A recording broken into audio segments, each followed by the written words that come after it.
Mills TV, live and direct with y'all. Glad to be on here today. I was supposed to get on last night, but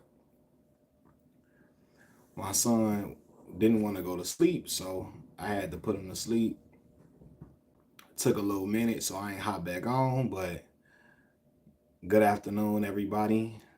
Um, good morning, if you or good evening, depending on where you are.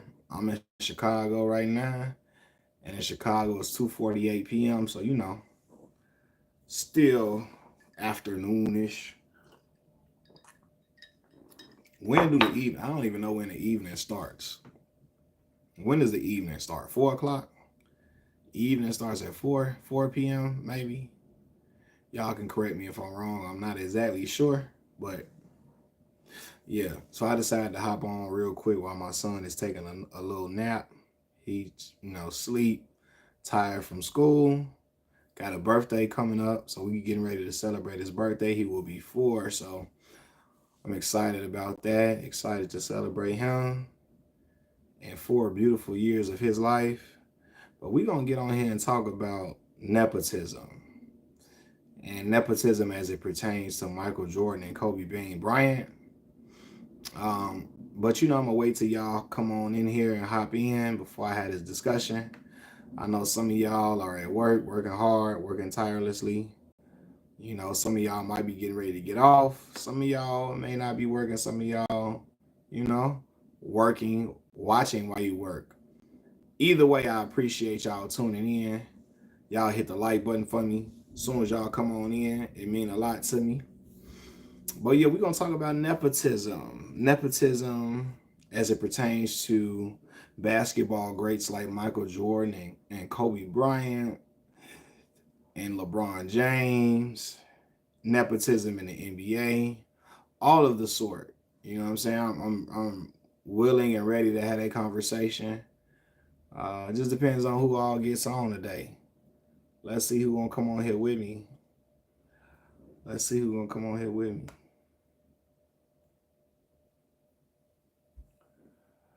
We gotta see. We gotta see. Mm-mm-mm-mm-mm.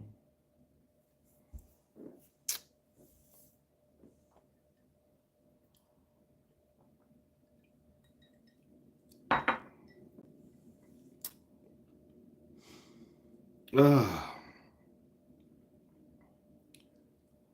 What's up, y'all? What's going on? Good evening. Good evening. Stranger, what's going on, boss? How you feeling? What up, though? If you like my brothers in Detroit say, what up, though? I still got on the same fit from yesterday, last night. I don't care though, cause I ain't been nowhere. So it's all good on my end. How everybody feeling? Hope everybody feeling all right today. Let's see how many we can get up in here. Let's see if I can get an audience, man. Y'all come on in here and rock with me. What's going on, y'all? What's up, y'all? What y'all talk to me in the chat as y'all come in. I'm trying to wait until I get some more people in the chat before I actually start talking about the actual topic. But y'all come on in, ask me questions in the chat until people start coming in. I'm from Biloxi. Hey, listen, man. I think I seen you on this channel before. I went to school in Itabena, Mississippi. Biloxi, that's on the coast. My grandmother's sister used to live in Biloxi. She moved after Hurricane Katrina hit close to the area, though. She had to move, but shout out to Mississippi. Shout out to the coast of Mississippi. Through the thug shape. Yep, the safest part of Mississippi. The coast, the safest part for real.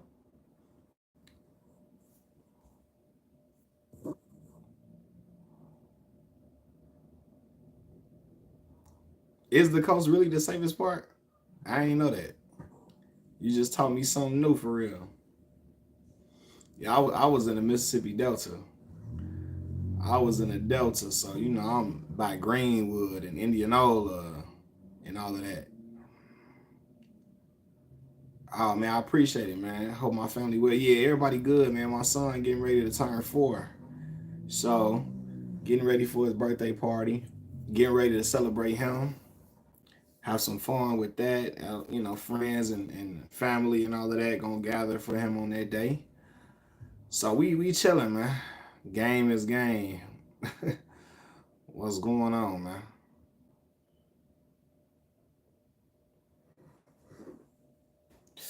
We're gonna get ready to talk about nepotism in the NBA and as it pertains to the legendary players, the pantheon great players that have played in this league.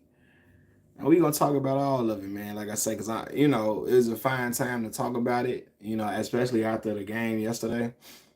Bronny James made his NBA debut with the LA Lakers. Only played 3 minutes, as I expected. I knew he wasn't gonna play a long time.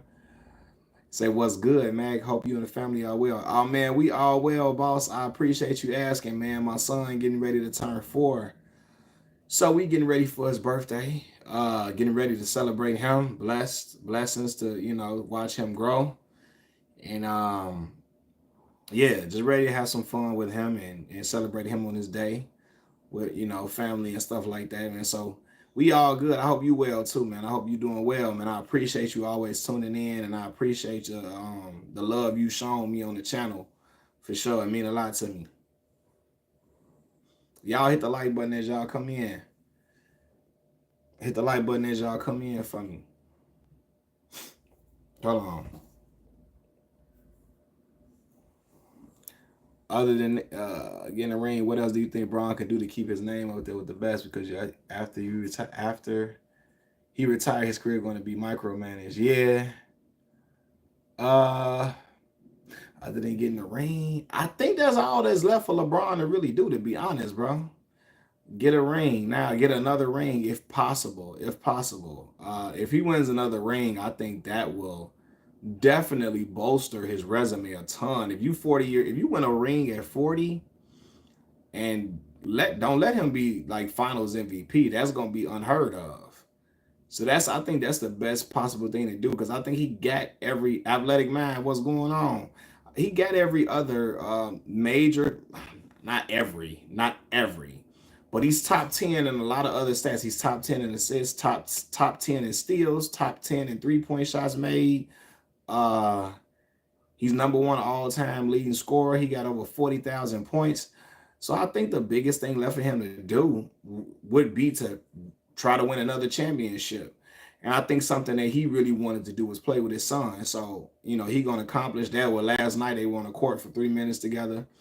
But yeah, I think after his career, man, people, they always going to nitpick LeBron James no matter what he does. So yeah, that is what it is. How you feel about JJ coaching? To me it looked good so far. You know what I'm saying? The players seem to really, really love him after the game. I saw them throwing water all on him. They look like they. Philip, what's going on, boss? LeBron and MJ had the very best piece in NBA history. I agree. Athletic mind. Yeah, I feel like the players really like him. They take to him well. It looked like it's possibly a stark contrast to Darvin Ham. So, especially even with likability with players, probably too. So we'll see. It's one game so far, but so far it looked like it's solid. They got the win on opening night, So that's a good sign against a good Minnesota team. So yeah. Okay, so what I was gonna talk about is this, man.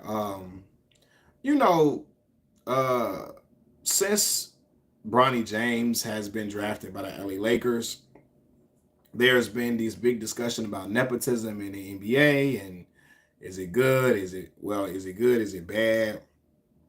And then he said all that good coaching comes with Darvin Ham. There's always this notion that Kobe and Mike would never practice nepotism. Like they would never do that. Like people act like Kobe and Mike were above nepotism. And I don't believe that to be true. Now, unfortunately, Bean didn't have any son. He didn't live enough to live long enough, unfortunately, to see his children grow, to get close to being in the age of a professional. Nor did he have any sons, but I mean, his daughter was on track to be like probably a WNBA player, right? So we didn't get a chance to see it play out with his children. But I know for a fact Michael Jordan used nepotism with his son. Was one son in particular, Jeffrey Jordan. Okay, um, and I just want to shut down this notion that Mike was above it. Mike had Jeff Jordan playing at University of Illinois. Illinois, Big Ten. Now this is right after Illinois was fresh off the cusp, a couple of years off of going to the dang on it was probably they were yeah a couple of years from going to the national championship game, right? This is like 3 years removed from the national championship game, or 2 or 3 years removed. No, it might have been it might have been 1 year after they won the national championship game. Jeff Jordan was on the roster. Now Jeffrey Jordan did not belong nowhere near on a Big Ten roster, let alone the University of Illinois. How y'all think Jeff got on that team? Because the team was sponsored by Jordan, right? They were sponsored by Jordan. And so Michael Jordan made that phone call. Give my son a scholarship to play on this team. Let my son be on this team. And that's what it was, right? Now Marcus was much better than Jeff. He was much better than Jeff. Marcus started at Whitney Young after 2 years at Loyola Academy. He was a very good player. He went to Central Florida. Now that wasn't nepotism, right? But I do remember Jeff and Marcus both being in the Jordan Brand Classic game. Now the Jordan Brand Classic game is reserved for the top players in the country. The top players in the country. Marcus Jordan nor Jeff Jordan were the top play like the top players in the country when they were playing. You know what I'm saying? So that's an example of nepotism right there. And I know people are gonna say, well, Jordan name is on it, but still, yet and still the game is reserved for the top player, probably like the top 30, 40 best players in the country. Marcus Jordan or Jeff Jordan were ever the top 40 best players in the country, right? Jeff Jordan did not belong at University of Illinois. Also, I'm gonna say this because people say, well, Mike would never. Well, we never got a chance to see what Mike would have done with his children as far as nepotism goes, because both Jeff and Marcus quit. They quit playing basketball in college, right? They didn't even go to try to pursue. They didn't try to pursue a professional career. So if they were to do that, you know what I mean? We won't. If they would have tried to pursue it, who's to say Michael Jordan wouldn't have been like, "Hey, let my son through the door. Let my son, both of my sons, get in there." You know what I mean? Um, how does Jordan benefit from nepotism? You got the definition wrong. Um, what do you mean? How does LeBron benefit from nepotism? How does he benefit? Right, his kids didn't want to. His kids ain't want to. They didn't want to keep playing.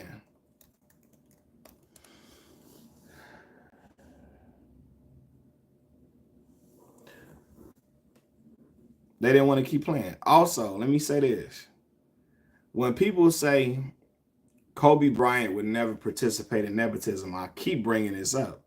How do y'all think Rob Pelinka became the general manager of the LA Lakers? You know what I'm saying? Nah, bro. Rob, how Rob Pelinka become y'all general manager, West Coast? He went from Kobe. He went from being Kobe agent to the general manager of the LA Lakers. You don't think he told Jeannie Buss, let my mans through the door? Jeannie Buss hired him. Why, rap guy? Why did she hire Rob Pelinka? How he get through the door though? You don't think Kobe made that call? He had no other experience. He was Kobe agent. How you don't think Kobe told them to hire my mans? Jeannie gonna listen to whatever Kobe say. And y'all know that. Y'all know that. How you think he got the job? He got the job because Kobe told her, hire him. You know what I'm saying? So, yeah.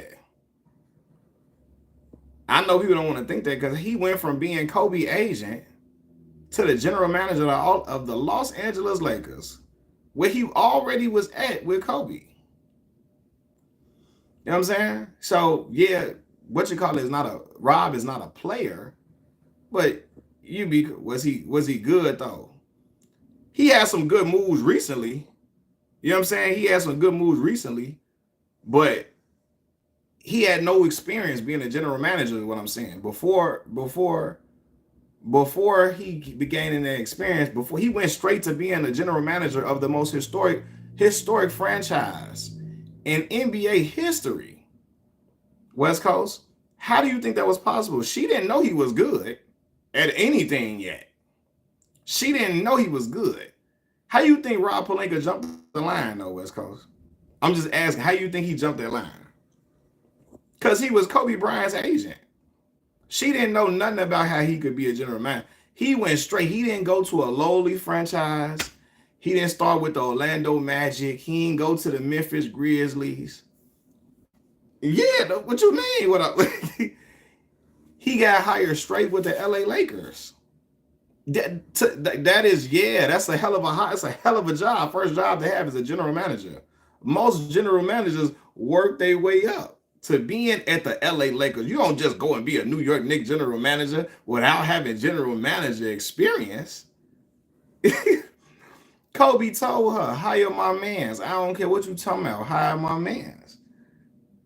So, you know, I know people like to think, oh, Kobe was above this, then the third. He would have participated in certain stuff too. You know what I mean? So, just like Michael Jordan did. LeBron is the equivalent of a studio gangster. How so? He ain't never tried to play tough. He always just been a hooper. He was just his manager though. No, he was his agent. No. It sound good. BJ Armstrong was Derrick Rose manager. BJ ain't being a general manager of the Chicago Bulls. Well, no, he might because John Paxson was. But, you know.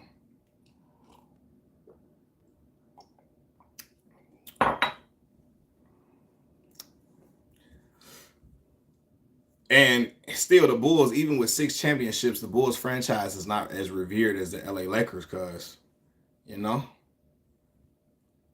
Rob Pelinka was Kobe Bryant agent too. Rob Pelinka. Look it up. Rob Pelinka was.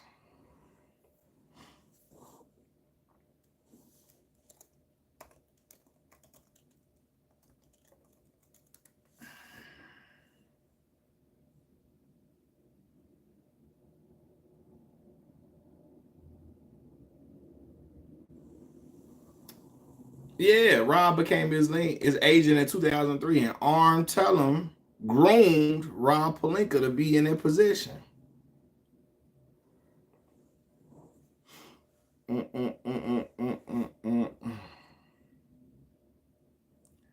But no, what I'm saying is that, you know, nepotism, I don't think Kobe and Mike was above nepotism either. Like I said, because Jeffrey Jordan was on University of Illinois roster. And he shouldn't have been on Illinois roster at all. But he was on there because Jordan Brand was sponsoring the University of Illinois. That's what it was. Jeffrey Jordan was in the Jordan Brand Classic. And look, bro, I'm wishing on LeBron Bryant. Who cares? What I'm wild for? I'm just saying, people always be saying, oh, Kobe would never. And I'm like, how do y'all think Rob Pelinka became the general manager of the LA Lakers? Of the most historic franchise? Well, Juan, you know why? But you know, now y'all don't know this. You know, Marcus and Jeff quit playing basketball in college. They had no aspirations to pursue basketball anymore. So why would Michael Jordan have them on the team if they don't want to play basketball no more? Marcus quit in college and Jeff quit in college. Both of them quit at the University of Central Florida. He's I don't know. Rob was just an agent, bro. That's all he was.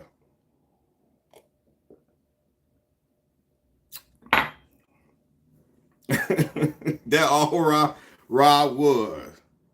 He became general manager after Kobe Bryant retired.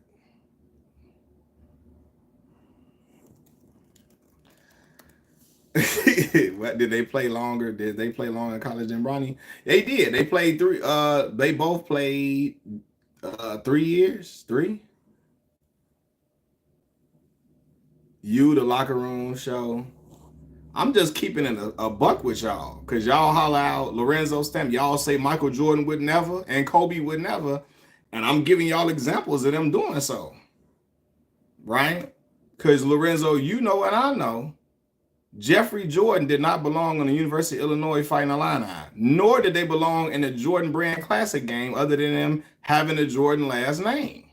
Right? And I'm not mad that they were in that game at all. I'm not mad at nepotism. But you know the Jordan Brand Classic game is for the best players in the country. And neither Jeff nor Marcus were ever the best player in the country, but they was in the game though. Why is that? Nepotism. I'm not mad at nepotism, but I just don't like when y'all say, well, Juan, I'm glad you asked how Kobe is involved in nepotism. Who is one of Kobe Bryant's best friends? Rob Pelinka. Who was Kobe Bryant's agent? Rob Pelinka. How do y'all think Rob Pelinka went from being Kobe Bryant's agent to being the general manager of the LA Lakers, the most historic franchise in NBA history? That was his first general manager position ever. He went straight to coaching the most historic franchise in NBA history. How do y'all think that is, Juan?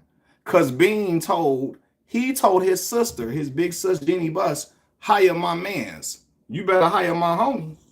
And Jeannie gonna listen to whatever Bean say. Cause the coaching the Lakers, being a general manager of the Lakers, bro. The Lakers, that's not being a general manager of the Bobcats or the Sacramento Kings or the Orlando Magic. That is a historic franchise. Your first job is never just your first job as general manager. It does not start with the LA Lakers. It's a family business, bro. It's a family business. You right. And Kobe is looked at as little brother to Jeannie Buss West Coast. She's Kobe. That's her little brother. So if her little brother say, hey, hire my mans, Jeannie gonna say, you got it, Kobe. You got it. Cause again, King of the South. Right, bro. When do you go from being a player's agent to go to being a general manager of the LA Lakers as your first job? That never happens. It's kind of like when y'all was mad, Juan, Kobe didn't have to say Rob was better than the other ones. Kobe is the reason why Rob Pelinka got the job. He don't gotta say that, Juan. You know what I know. Kobe is the reason why Rob Pelinka got that job. Now, I'm not saying Rob Pelinka is bad at his job, but Kobe got him that job. Y'all know Kobe was the one that told them, yeah, hire my mans. Rob Pelinka was an agent, bro. He ain't got to say none of that. His influence was heavy. You know what I'm saying? That's all I'm saying. He took a whole up what? West Coast hold up what? Cole was in there like, hey man, hire my boy now. You know what you got to do now.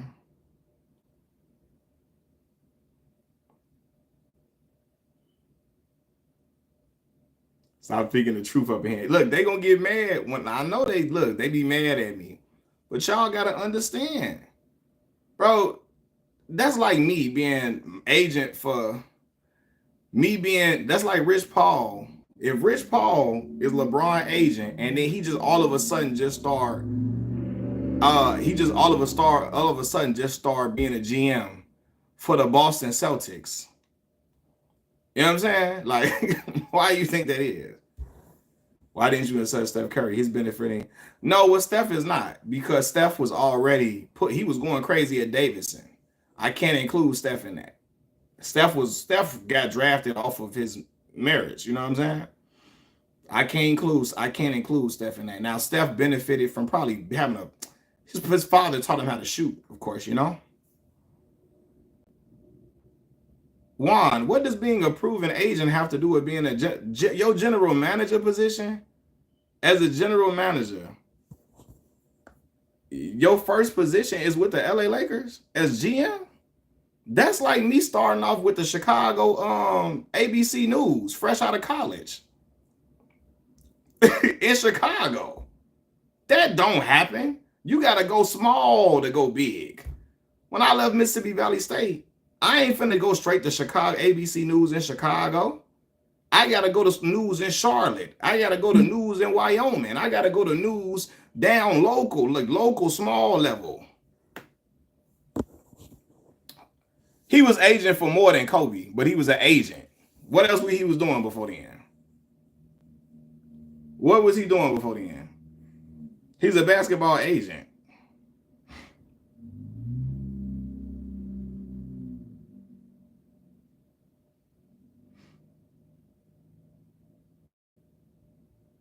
He represented Deshaun Stevenson, Fred Hoiberg, Corey Maggette.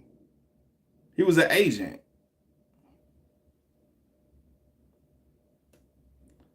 Let me see. Rob from Chicago. Let me see where Chicago he from. Brother went to Lake Forest High School. That ain't Chicago.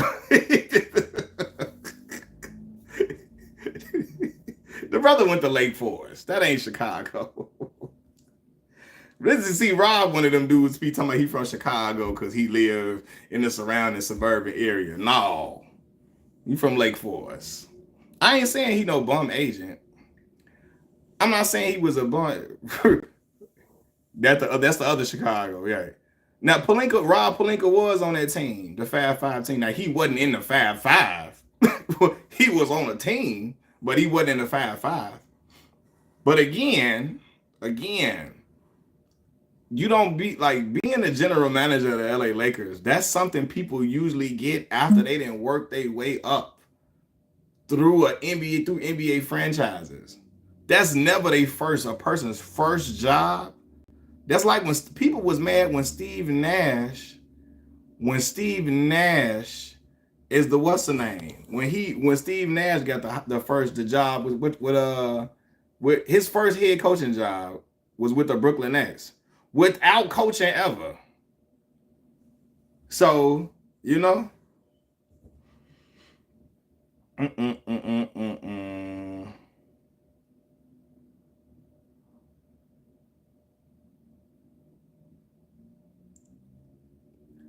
West Coast. Right, that's cool. But this is the LA Lakers we talking about. You got to be a general manager somewhere else before you come to the Lakers now. You got to be general manager at the dang on you got me looking at more than I want to know about Rob. Yeah. Rob was agent he was a sports agent. MJ and Kobe are GOATs. Yeah, they all-time great players. I'm not disputing that. They all-time great players. Mike and Kobe are for sure. But it's just this notion that's his agent, not his family. That's his boy though, Calvin. Rob was his boy. That's his homie though. You know what I'm saying? Rob his homie though. That's his boy though. Like that's not just his agent. That's his man's now. Like that's his man. Like him and Rob be kicking it. Right. Okay. Gigi Godfather. See, I ain't even know that. You know what I'm saying? That's his boy though. Yeah, that ain't just his that Rob his man's though. You also got to prove your spot on the team before you get a contract. No, that's true. Right? I'm not saying, you know, I thought Trini's hello. You also got to prove your spot on the team before you get a contract. Now, yeah, I'm not saying Bronny James is not nepotism, bro. That's not the argument. It is. Like, I'm not arguing that it's not nepotism. What I'm saying is that people make it seem like Michael Jordan and Kobe was above nepotism all in all. Like, they was just too good to ever display that.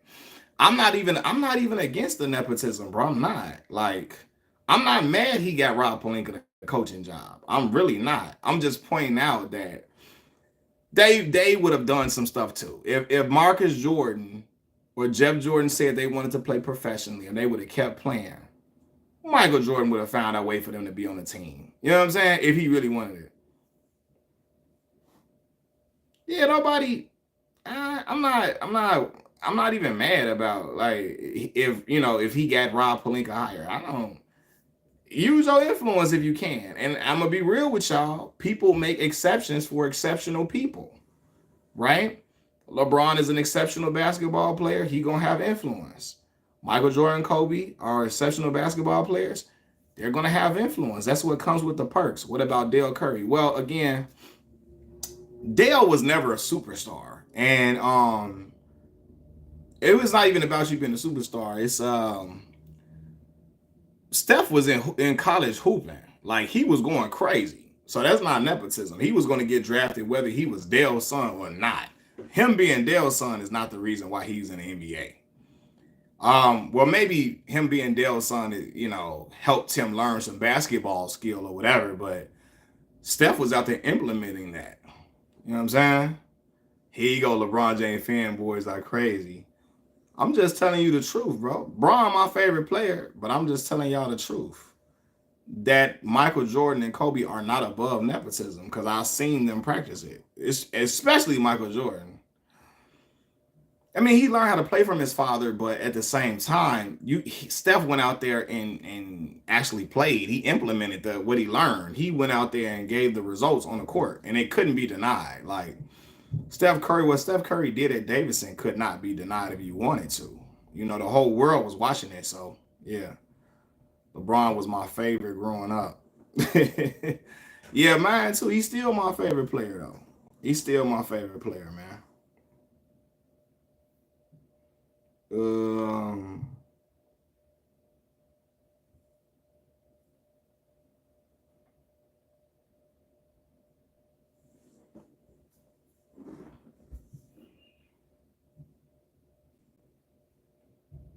I don't LeBron, but I ain't hating on no black man. Yeah, I'm not either. Like, man, listen. I ain't hating on. I told you, I'm riding with my son. I'm riding with my daughter every chance I get. So, if they got a dream that they want and I can help it, I'm gonna help it, regardless if people get mad or not. Because I see other people do it all the time. You know what I'm saying? I watched Kobe Carl be in the league strictly because George Karl was his father. You know what I mean? So, and Kobe Carl was on the Lakers roster. But George Karl, off the strength of that's George Karl's son, he was in the league. Um, I'm gonna be real with you. I felt like Luke Walton stayed around for much longer than what he was supposed to, strictly off of the fact that he was Bill Walton's son. Now he went to Arizona, but Luke stayed around for a while, and I think really because he Bill Walton's son. Like you get an extra look sometimes. So Austin Rivers. Now, I do believe Austin stayed around. Yes, Austin stayed around. Now, initially, Austin was one of the best players in the country coming out of high school. He had one of the best high school mixtapes I've ever seen. He was a McDonald's All-American legitimately, went to Duke legitimately. But yes, Austin got several other opportunities. Luke was better than his dad. Stop it, West Coast. Now I know Bill got hurt, and I feel like Bill gets a little overrated a little bit, but he wasn't better than Bill by no stretch of the imagination. um, what I'm about to say, Austin. Yeah, but so Austin, I do believe Austin stayed around. Yeah, he got more opportunities strictly due to him being Doc Rivers' son.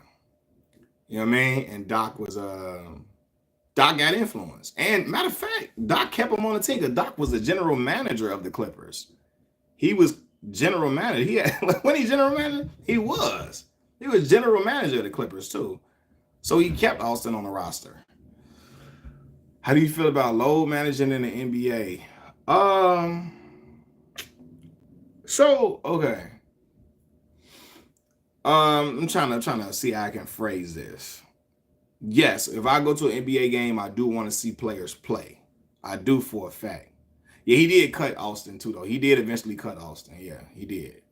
Um, I do want to see players play for sure. I'm of this ilk, right? If you can't play, you can't play. But I don't like when you healthy enough to play one game and you sitting out, like, you know what I mean? You sitting out one game, playing the next, sitting out one game, playing the next, sitting out one game, playing the next. But I don't like when players get criticized for being like injured, because sometimes these injuries can they just occur. Now, if you injured and you can't play, but if you can play, you're going out there. Um, I think about the injuries because I remember when Derrick Rose got injured with the ACL, and the Bulls, Chicago was really trying to like pressure Derrick into playing when he really wasn't ready and his leg wasn't right. His knee wasn't right. I'm sorry. And he chose to sit out. And you had fans that were mad at him because he chose to sit out. But he's like, yeah, I know my body. I was not ready. I wasn't ready. I wasn't ready. You know what I mean? So, but I mean, so Juan, the dislocated finger is like different from like a high ankle sprain or something like that. You know what I mean? Though that's a little different. And I've seen players play through a high ankle sprain because their adrenaline is heavy. Their adrenaline is flowing and flowing and flowing and flowing. And then the next game they sit out for like the next 5-6 games. They can play through it while their adrenaline is rushing.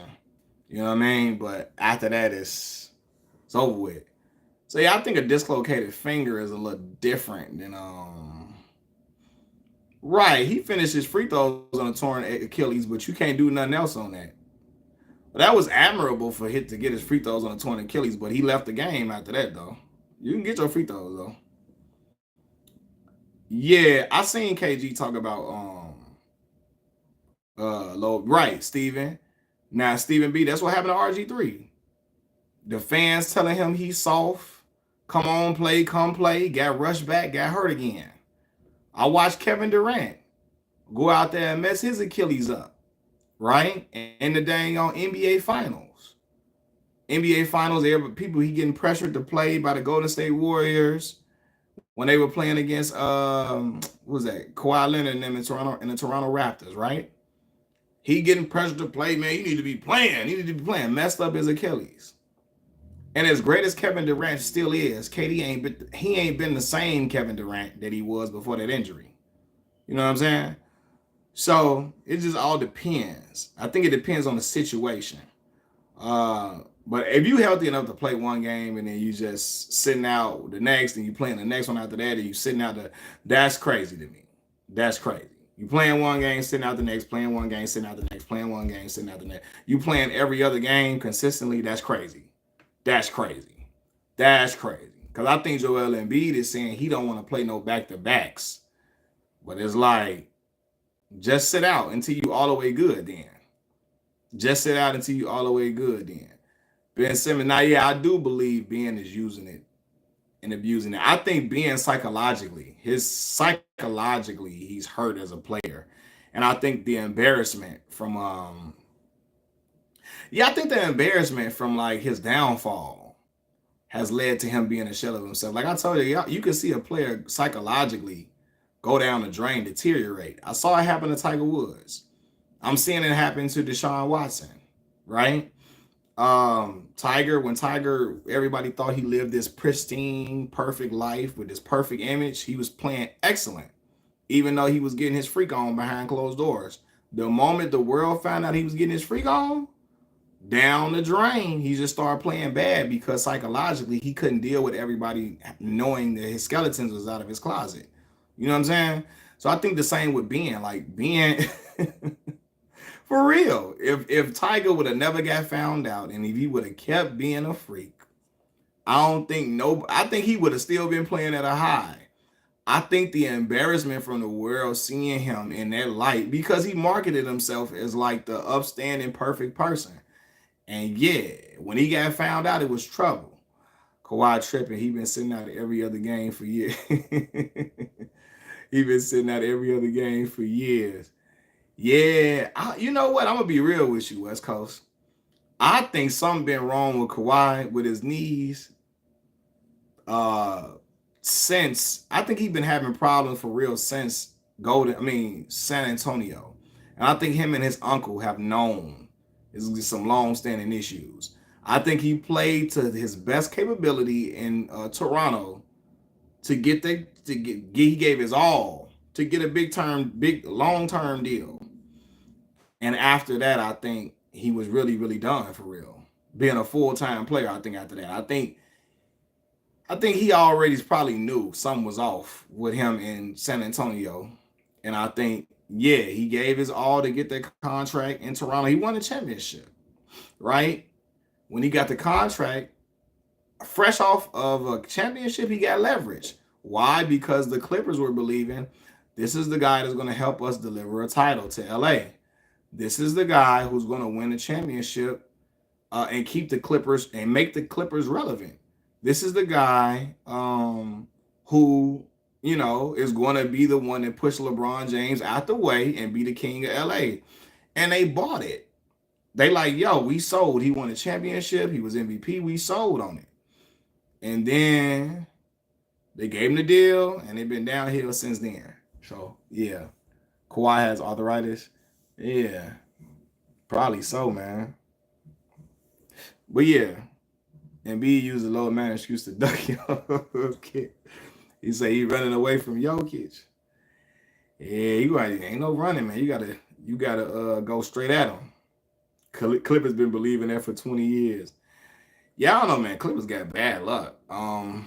Whenever they was trying to make playoff runs, Chris Paul always got injured. Now when they was trying to make playoff runs with Kawhi and Paul George, they get injured. Clippers got bad luck. Bad luck. I don't know. Like, it's just every time they almost trying to make a run, somebody get hurt. Kawhi was injured every playoff run almost. He was injured for them. Nearly every playoff run, except the one when they lost their 3-1 lead against the Denver Nuggets that year when the Lakers won.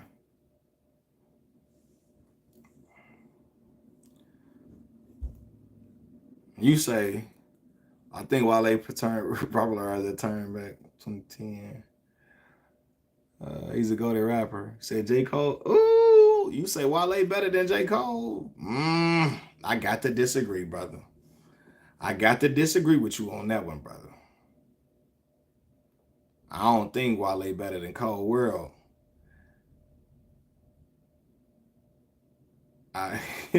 Let me tell you something. I remember Wale said this line in the Bad remix. Is it bad that the line was so bad? My son mother think the line corny. Wale said, "You trying to play Sub-Zero? I'll be Scorpion. Get over here." And I was looking like, fam, that's the bar. You trying to play Sub-Zero? I'll be Scorpion. Get over here. I was like, gee. I was like, no, that ain't it, dog. I ain't. And I like Wale. I really do. I ain't trying to trash Wale. Everybody got corny lines. So I'm not going to act like every rapper got a corny line. So I'm not going to say that. But I remember when I heard him say that, I like, man, turn the song on, man. Wale did Afro beats better than Aubrey. Man, Silk the Shocker was the J. Cole of the... Cut it out, rap god. Ain't nobody ever thought Silk the Shocker was in the top 5 of hip-hop, top 3 of hip-hop ever. Silk the Shocker ain't never wrote a beat like Cole in his life. Cole, y'all letting this Kendrick Lamar stuff really take y'all away from who Cole really is as a rapper. You know what I'm saying? Like, come on. Hold on, you agree with what, West Coast? That he the Silk the Shocker of the 90s? Nah, like, come on now. My man Rap God, he talking about Silk the Shocker. No. That man, Cole y'all letting this Kendrick Lamar situation let y'all get ahead of y'all self. Cole was on a run of having like the best features for like the past 2 years. before this whole Kendrick Lamar and Drake beef. Some dude said Crit was better than Cole, and I like Crit a lot. I really like Crit. You know what I'm saying? I think Earl and Denzel. See, I ain't familiar with Earl Sweatshirt and Denzel Curry like that, so y'all had to put me on to some songs. I ain't never listened to them like that. I know who they are, but I ain't never listened to them like that. Y'all had to put me on. But yeah, he say Silk the Shocker, fam. That is wild.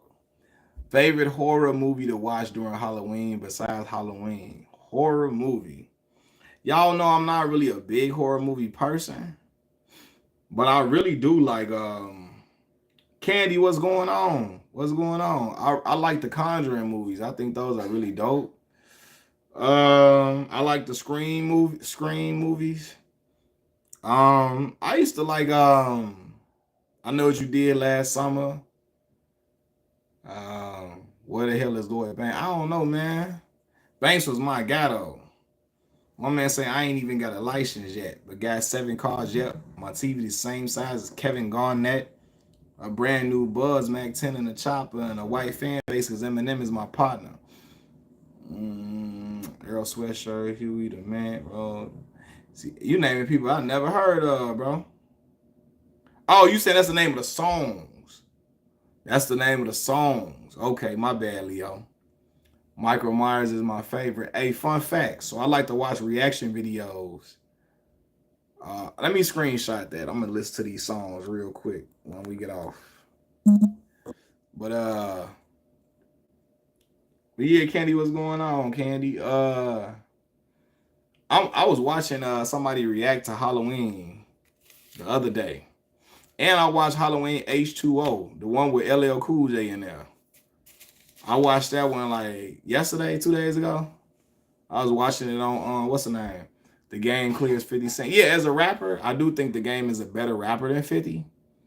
I don't know about songwriter though. Songwriter, I think the Game is a better lyricist than 50 for sure. For sure. Songwriter though, I think Fifth a better songwriter. He's a better songwriter than Game, yes. But I'm with you that Game is a better lyricist, MC than 50, yeah. Nas versus JC. He said Clears is kind of wild. I think he probably talking about lyrically. You know what I mean? And I'm gonna be real with y'all. Game is an outstanding. He do corny stuff, but he's an outstanding rapper. Final Destination. I think Final Destination is really good too. I like Final Destination.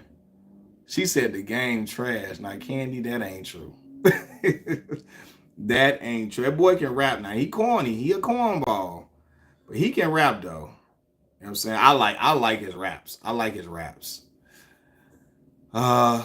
Just because it's something you need, no big budget monster, just fade and free accident. Yeah, the Game held down the West Coast for a long time. A long time, man. Till Kendrick Lamar really came around and started elevating for real. That's why he mad at Kendrick though. He be low key sneak dissing Kendrick Lamar. He be sneak dissing. That's why in the Drake and Kendrick Lamar beef, he low key he was out here putting up stuff like I'm tired of people thinking I need to be sided with certain people just because. And then he went at Rick Ross because Rick Ross was going at Drake, and you know Drake his man's, but he knew he couldn't attack Kendrick Lamar, so he had to go at Rick Ross. I like the beat to Let's Ride. We go into the strip club. That joint hard. That be hard, bro. We go into the strip club. The Gang had what you say? Like Lupe just jealous too. Yeah, I think Lupe because the Gang should be from Chicago. How he be? Yeah, Chicago dudes is haters, boy. Me just talking about, I'm from Chicago. Y'all know Chicago dudes be hating. Lupe a Chicago hater too. Lupe was one of my favorite rappers growing up. Lupe is upset because Kendrick Lamar reached a level of fame and notoriety that Kendrick reached a level of mainstream success and notoriety that Lupe felt like he should have reached. And I believe he should have too. But Lupe had a lot of stuff he done throughout his career that kind of set him back. The way Lupe, he down talks his fans and make it seem like he's smarter than everybody else a lot of times. He called Obama a terrorist. And that's not going to get you to push with the people, you know? So, yeah. The game got all the video. Oh, yeah. Wouldn't get fired. That's my mama. Yeah, like, Lupe mad because he felt like he look at Kendrick Lamar and think about what could have been.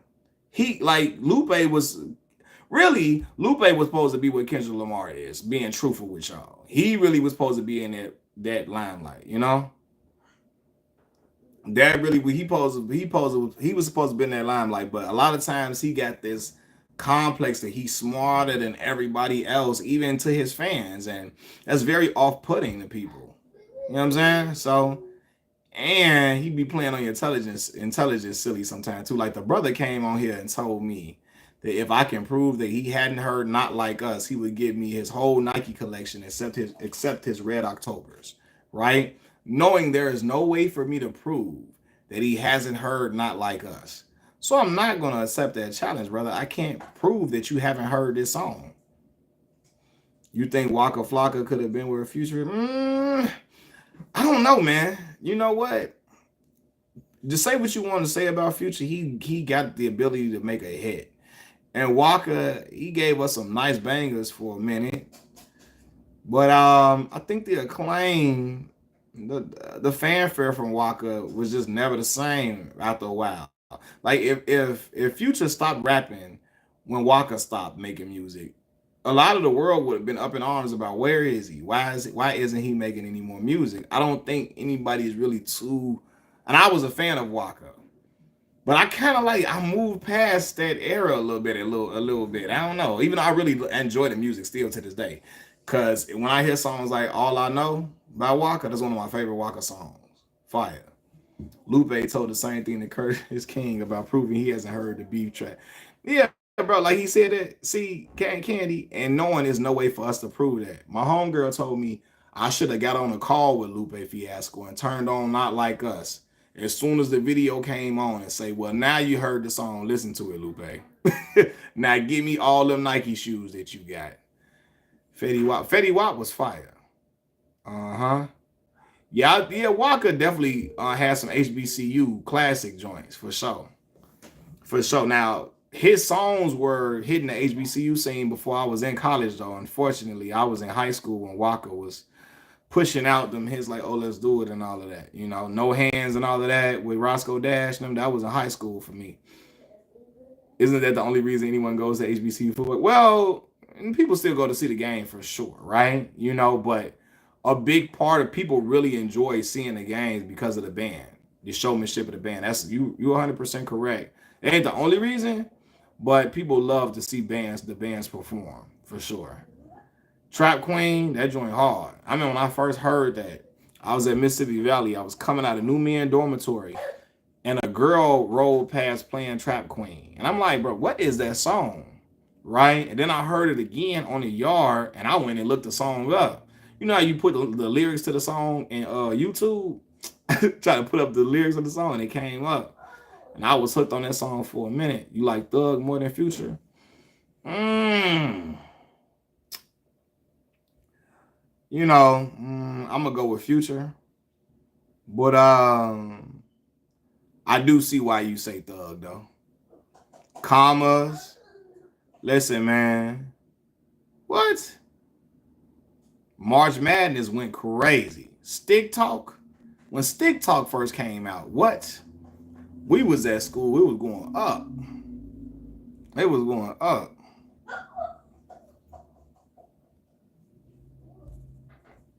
Hold on, y'all. Let me see something.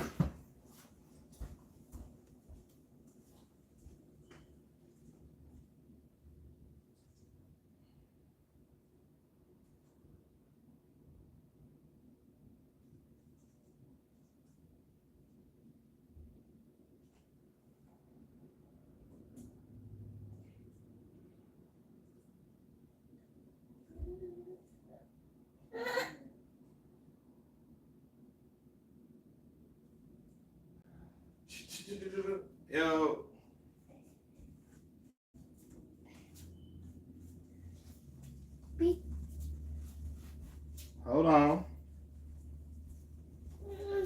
Hold on, y'all. Hold on.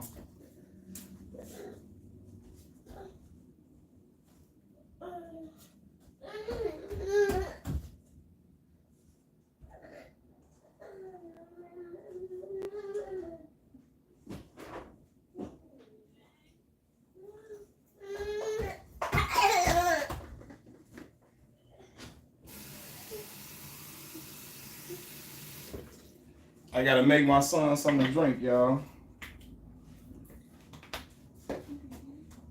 Gotta make him something to drink real quick. Yeah. Hey, man. Hey, man.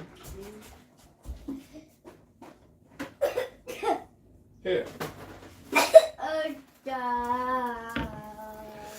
Oh. Well, no, yeah. Hey, Magic with T.I. was a banger, though, bro. I ain't gonna lie. Magic with Tip was a hard track. Tony Montana was hard. Miss Playing Outdoor Games 2010. B.O.B. B.O.B. turned into a conspiracy theorist. And I think it just, I don't know, it kind of fell off. I remember B.O.B. was supposed to have been the next one, too. T.I., yeah, Tip got a ton of classic joints. Tip, one of my favorite rappers, bro. That's one of my favorite rappers, fam. 100%.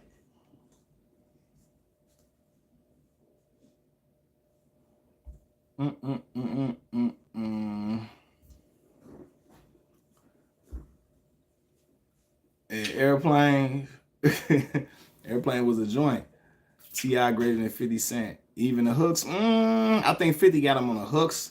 50 is a great hook writer. Now, what you know, 24's excellent hooks. Tip can do them hooks too, though. He can do them hooks, but I think Fifth is an excellent hook writer. Excellent. Like when I hear Get In My Car, Out of Control remix.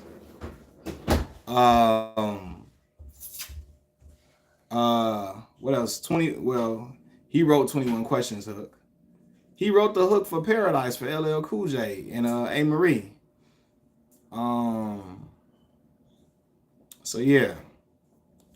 What else I think? 50 got a lot of the In My Hood, Disco Inferno. He got a lot. He do some great hooks. I Whoop Your Head, all of that. Yeah, T.I. 50 is my generation. I can't listen to Future or Thug. Hey, Future featuring Lil Baby and Ardo Wick. Nah, yeah, man. Future got a lot of bangers, man. A lot of bangers. Like I say, when I was in college, Future was the soundtrack for my college years. Like people I was in the South, and you know, Future get heavy spin anywhere, but especially in the South. Like Future came to Mississippi Valley and performed in 2012. He came to our school and performed.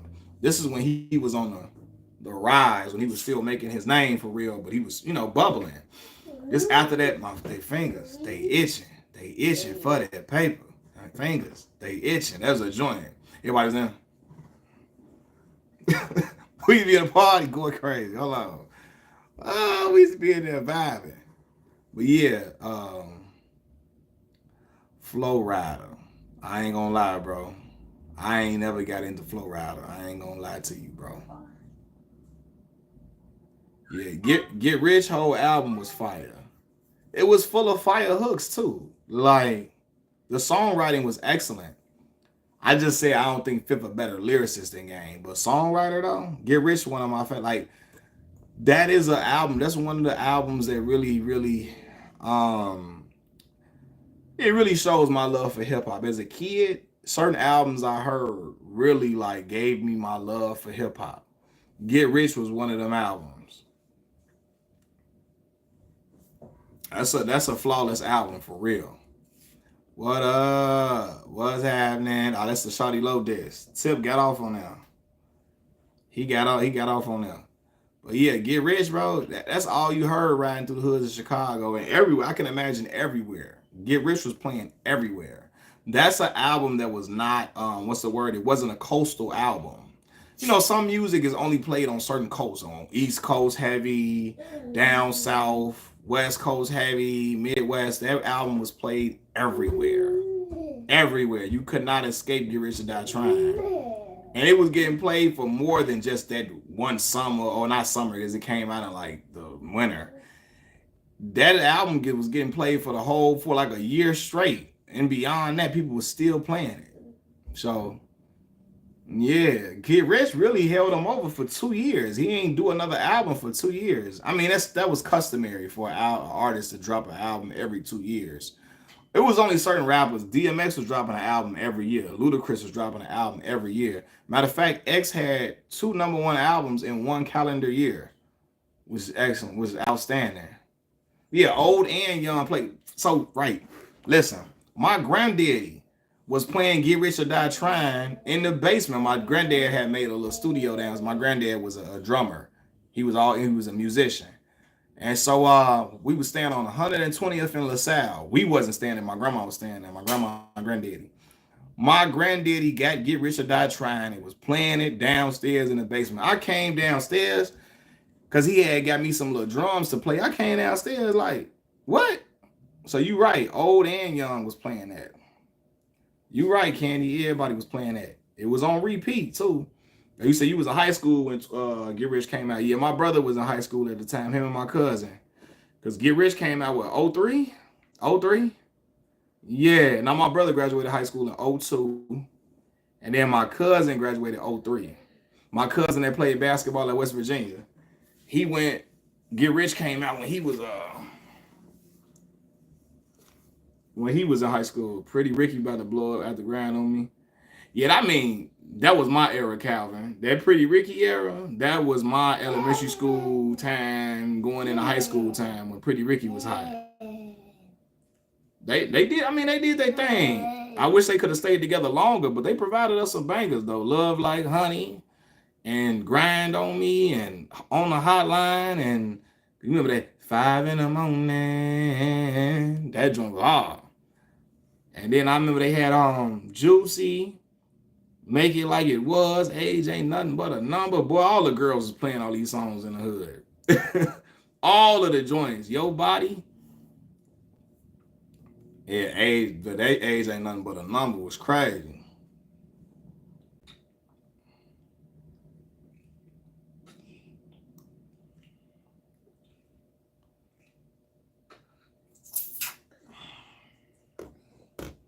I saw Pretty Ricky on that Millennium Tour twice. They were still good. Were they? That's what's up, man. Pleasure P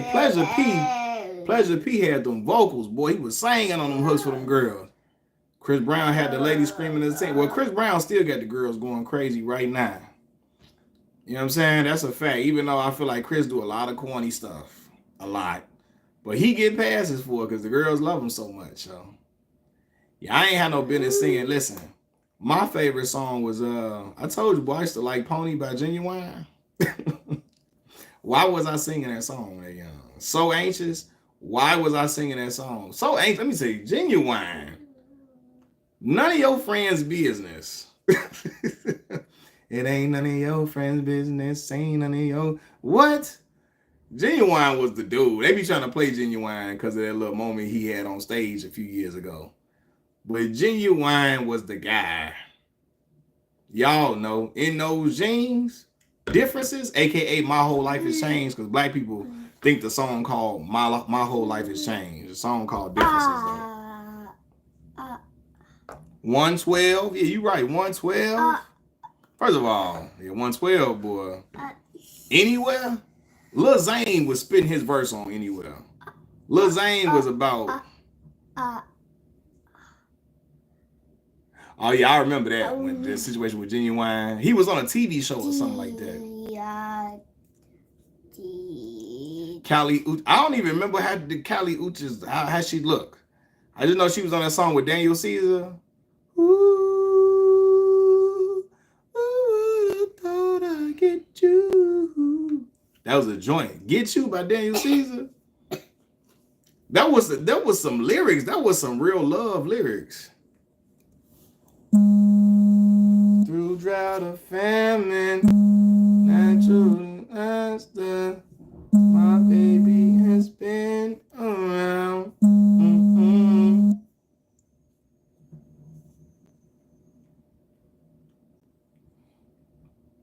The album 100% genuine. Yeah, one of my favorite top 10. What's your top 10 albums of all time, Candy?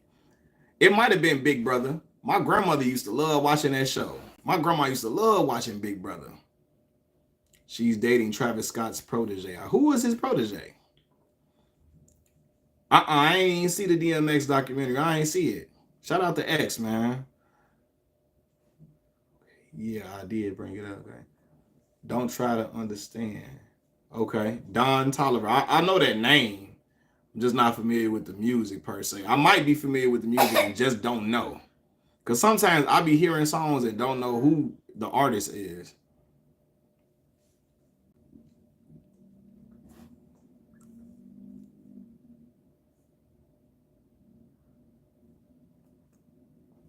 Ja Rule better than Luda?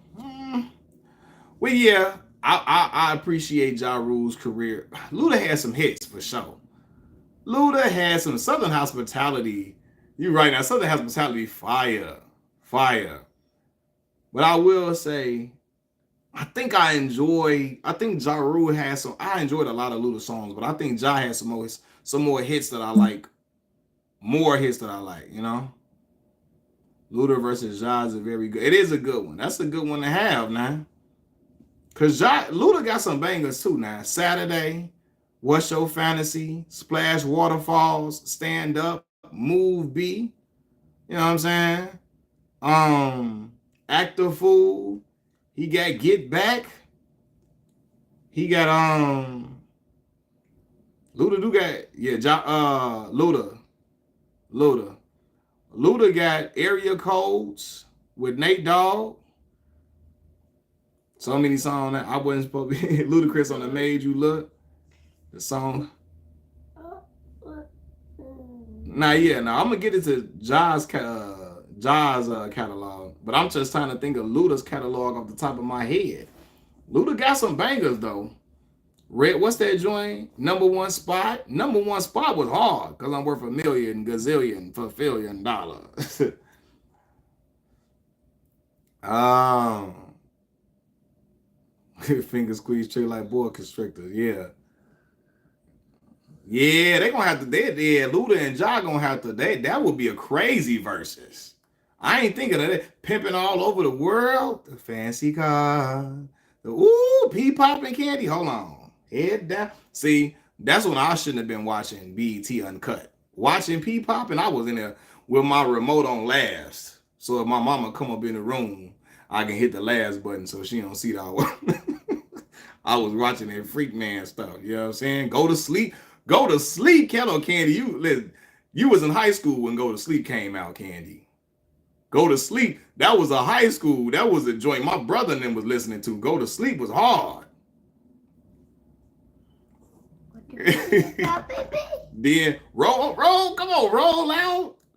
Fat Rabbit, all of y'all, man. Roll out fire. Hold on, roll out. Wait a minute, y'all for that, man. Yeah, y'all right. I don't know, man. Ja versus him is crazy. Roll Out was hard. Money Maker with him and Pharrell. Shake your money maker like somebody. That was on that Release Therapy album, I think. Welcome to Atlanta. Wait a minute. All right, now y'all. I don't know. Hey, Luda got a song with Twista called Freaky Things on the Word of Mouth album. Cut up that. No, we like that cut up freaky things. Beep, that joint hard. Candy, you just said it. It was Jagged Edge and Twista on Freaky Things. That's one of my favorite songs. Now, listen, Ja gonna have Always on Time now. I'm not always there when you come. Listen, I heard it the other day, like, come on, fam. Put it on me. Put it on me. Down for you. I wanna be your chick. I wanna be down for you. Come on, Always on Time. Now it can't. But then he got what I say, Put It On Me, Down for You, and Only for the Rule, baby. I cry for you, die for you, Do anything you want me to. Hey, what's the other? Hold on. Living It Up with Case. All my ladies that be living it up. It goes, what do I do with the Stevie Wonder sample? Y'all know that is a song for Black joy. At the black cookouts, the black birthday parties for your mama and them, your auntie and them, Living It Up with Case gonna come on. Y'all know Living It Up with Bobby Brown one. Oh, you talking about Thug Loving. And I know you're getting bored chilling with him. I know you miss my loving, my thug loving. And I know you're getting bored. That joint hard. My bad, bro. Hold on. My bad, y'all. See, that's what I said. These dudes are shooting it out for sure. Alamo, they gonna have to go. It's gonna have to go down. He gonna have to bring out Ashanti. Ja can't win without Ashanti there, West Coast. You right. Like Ashanti too much. She's too tied into the discography of Murder Inc. Way too tied in. New York for sure. Hold on. Yes, I'm gonna be for real. Ja Rule and them helped to give J-Lo her street credibility for real. I'm real. They let her say the N-word and all. Ja wrote it in the song so she can say the N-word and all that, even though it didn't sound, her saying the N-word didn't sound right. But the song was fire though. Especially the hopping, that little part right there. Everybody like that part. Hopping. That's everybody part, right? Then he did that Ain't It Funny? Ain't funny. Ja Rule was on there with him and Cadillac Top. It must be that got him. Yeah. It's so crazy though, Clive. Cause I don't think non-black people supposed to be saying the N-word. But it don't sound as crazy coming from Fat Joe as it does from Jennifer Lopez for some reason. I don't know. Maybe because I always felt too Jennifer Lopez really wasn't tied in with black folks like that heavy. But you know what I'm saying?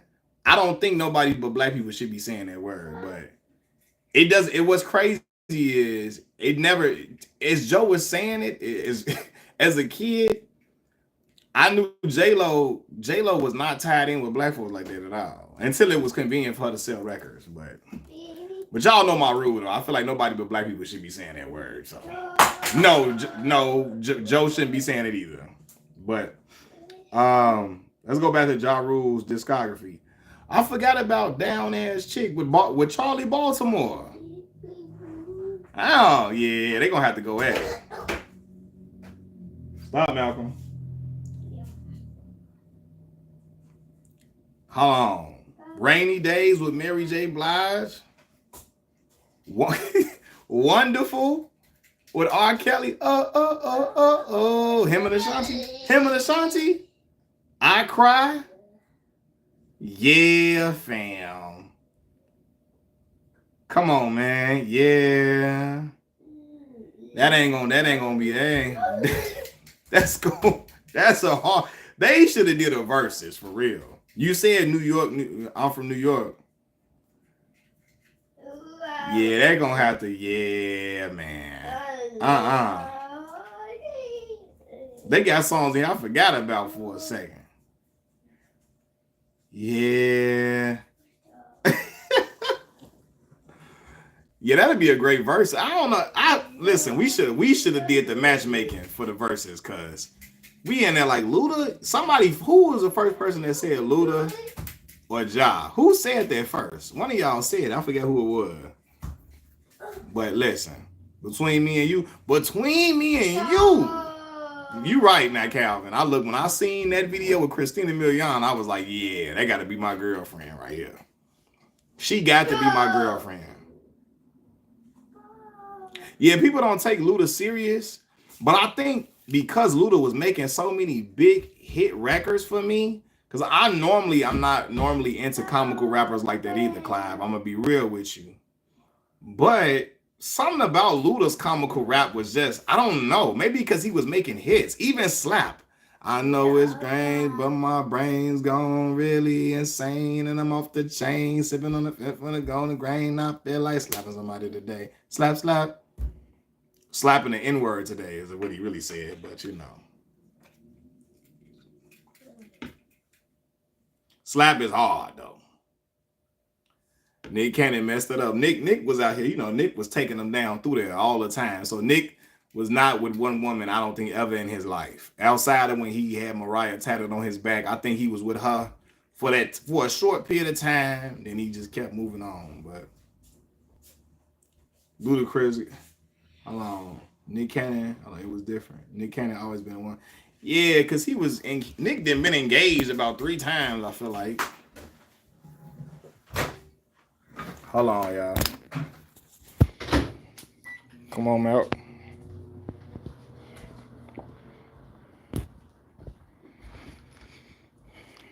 How you gonna cheat on Mariah though? Mariah look like she a pain in the you know what though. She look like she a little pain, like she just real high maintenance, extremely high.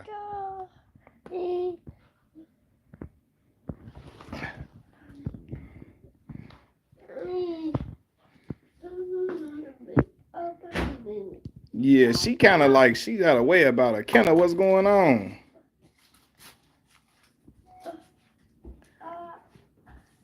You say you would have stayed with Christina? Yeah.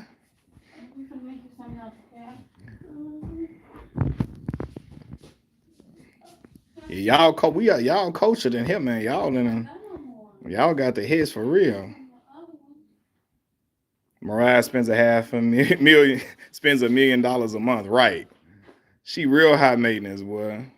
Sometimes they be cool for men at the start of the relationship. After a while, some men be like, "Hey, all right, man." Christina more attractive. She is. Christina Milian is more attractive than Mariah to me. Yes. But I think Nick wanted to, you know, some men got to do certain stuff just to say they did it. I think he was shocked himself that he pulled Mariah. That was a look for him to say, I got Mariah Carey. That was a look for him. I'm saying until it wasn't no more. She has an $18 million mortgage. That's crazy. All I want for Christmas paying all them bills now.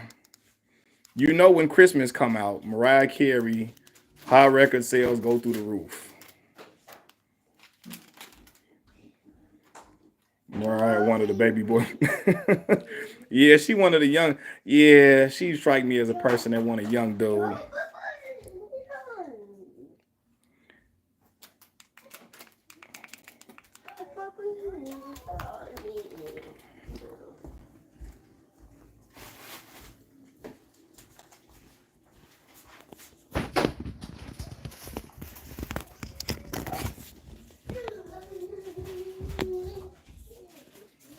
She needs to sell for Christmas because of her spending habits. Yeah, I agree.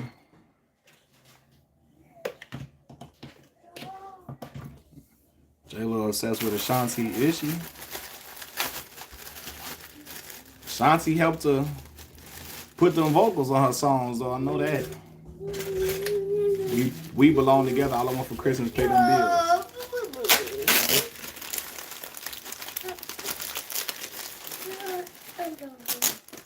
Why do I keep messing up the bed?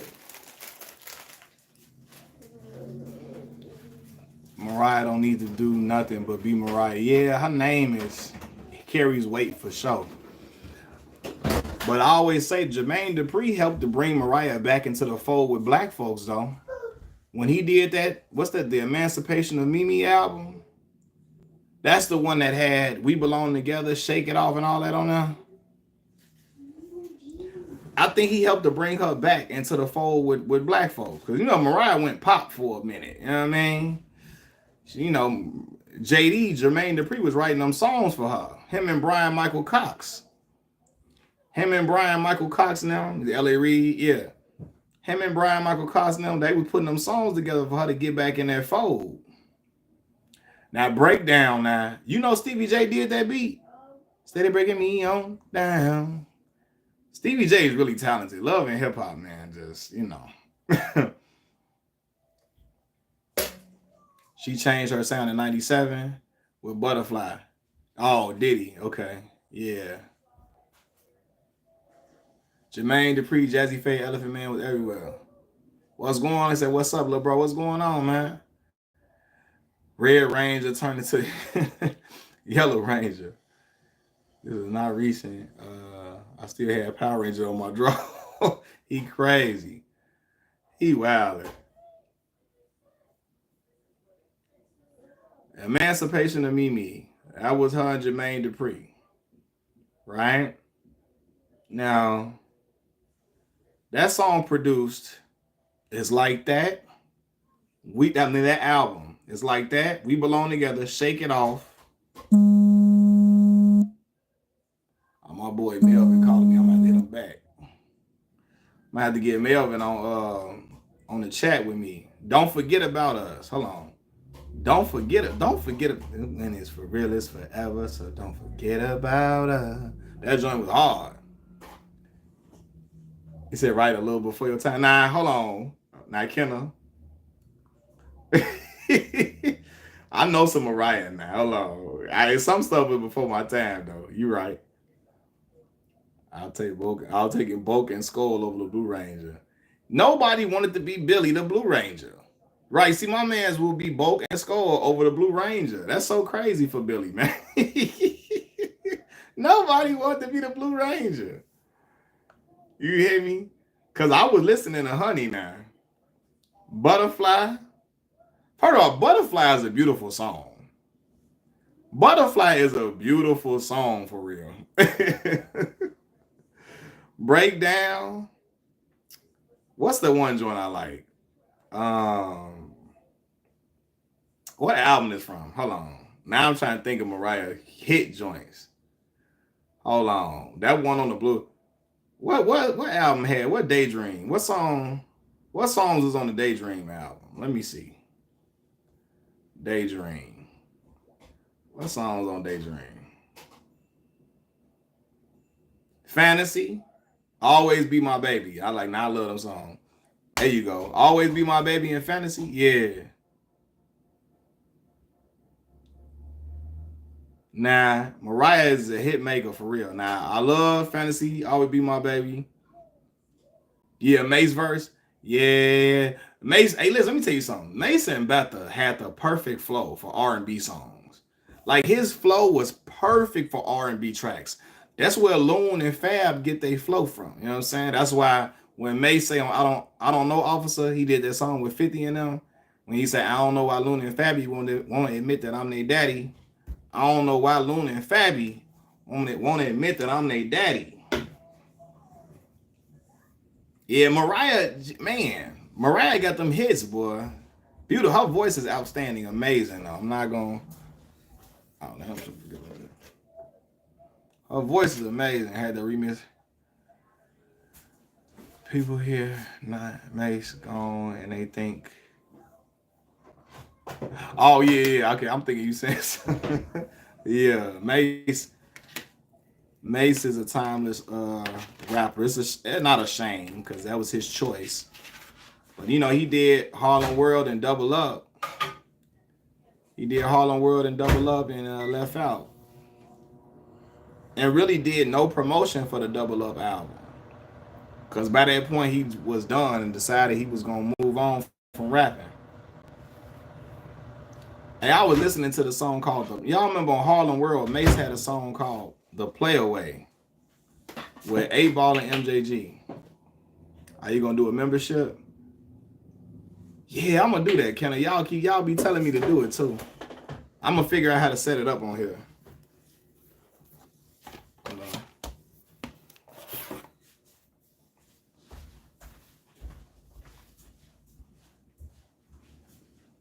Where's Young Berg at? He go by Hitmaker now. He do beats for everybody now. He the producer, Hitmaker. Bleeding all crazy and don't know where you hit at. That was the joint. I be ready, click clack, and you be ready to get back. I be ready to go to war. You ain't gonna be with that. What he say? You in some shit that don't concern you. You know, crazy. That's a joint. Now on break it down. What it say? don't care if the bees be in it, you won't see me in it unless it's TVs in it. I can tell by the way you talk and the way you chit chat. You foul. And if you, hey, he was going crazy.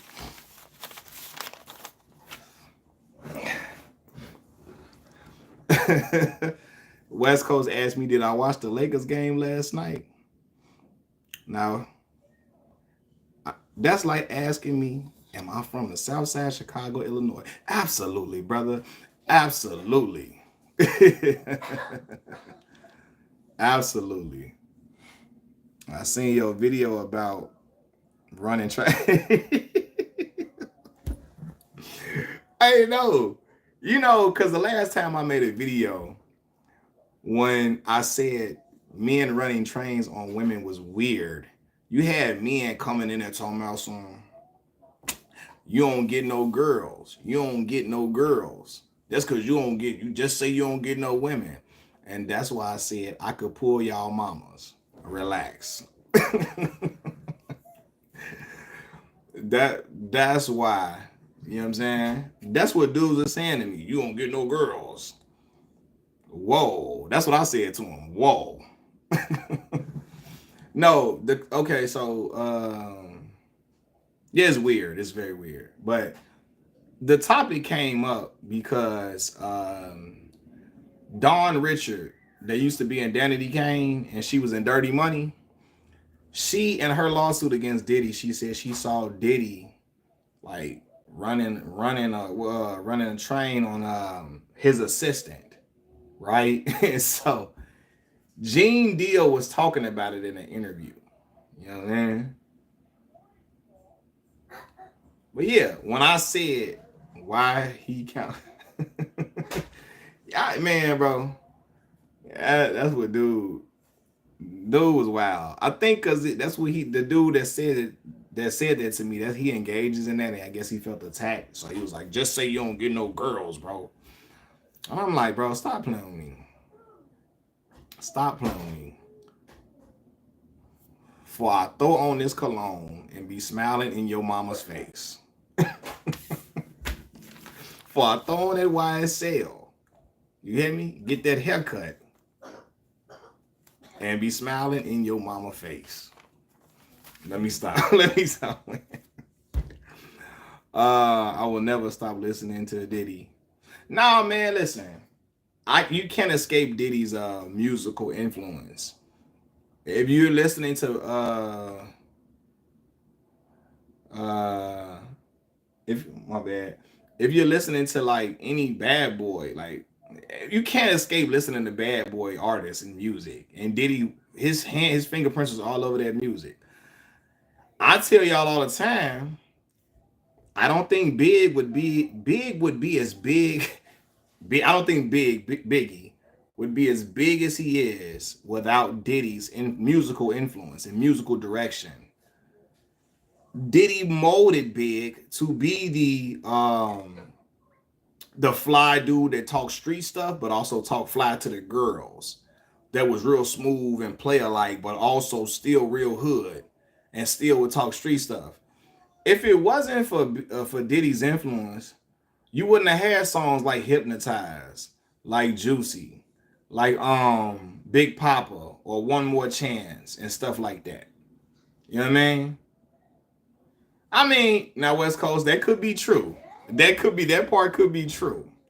But what I'm saying is, I don't think Big would be as revered without the musical direction of Diddy. He could always rap. He was an outstanding rapper.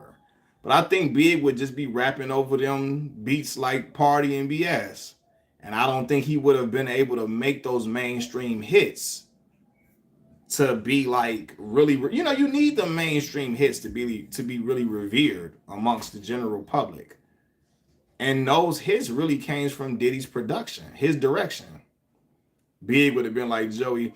Now, Clive, I agree, he would have been like Joey Badass. He would have.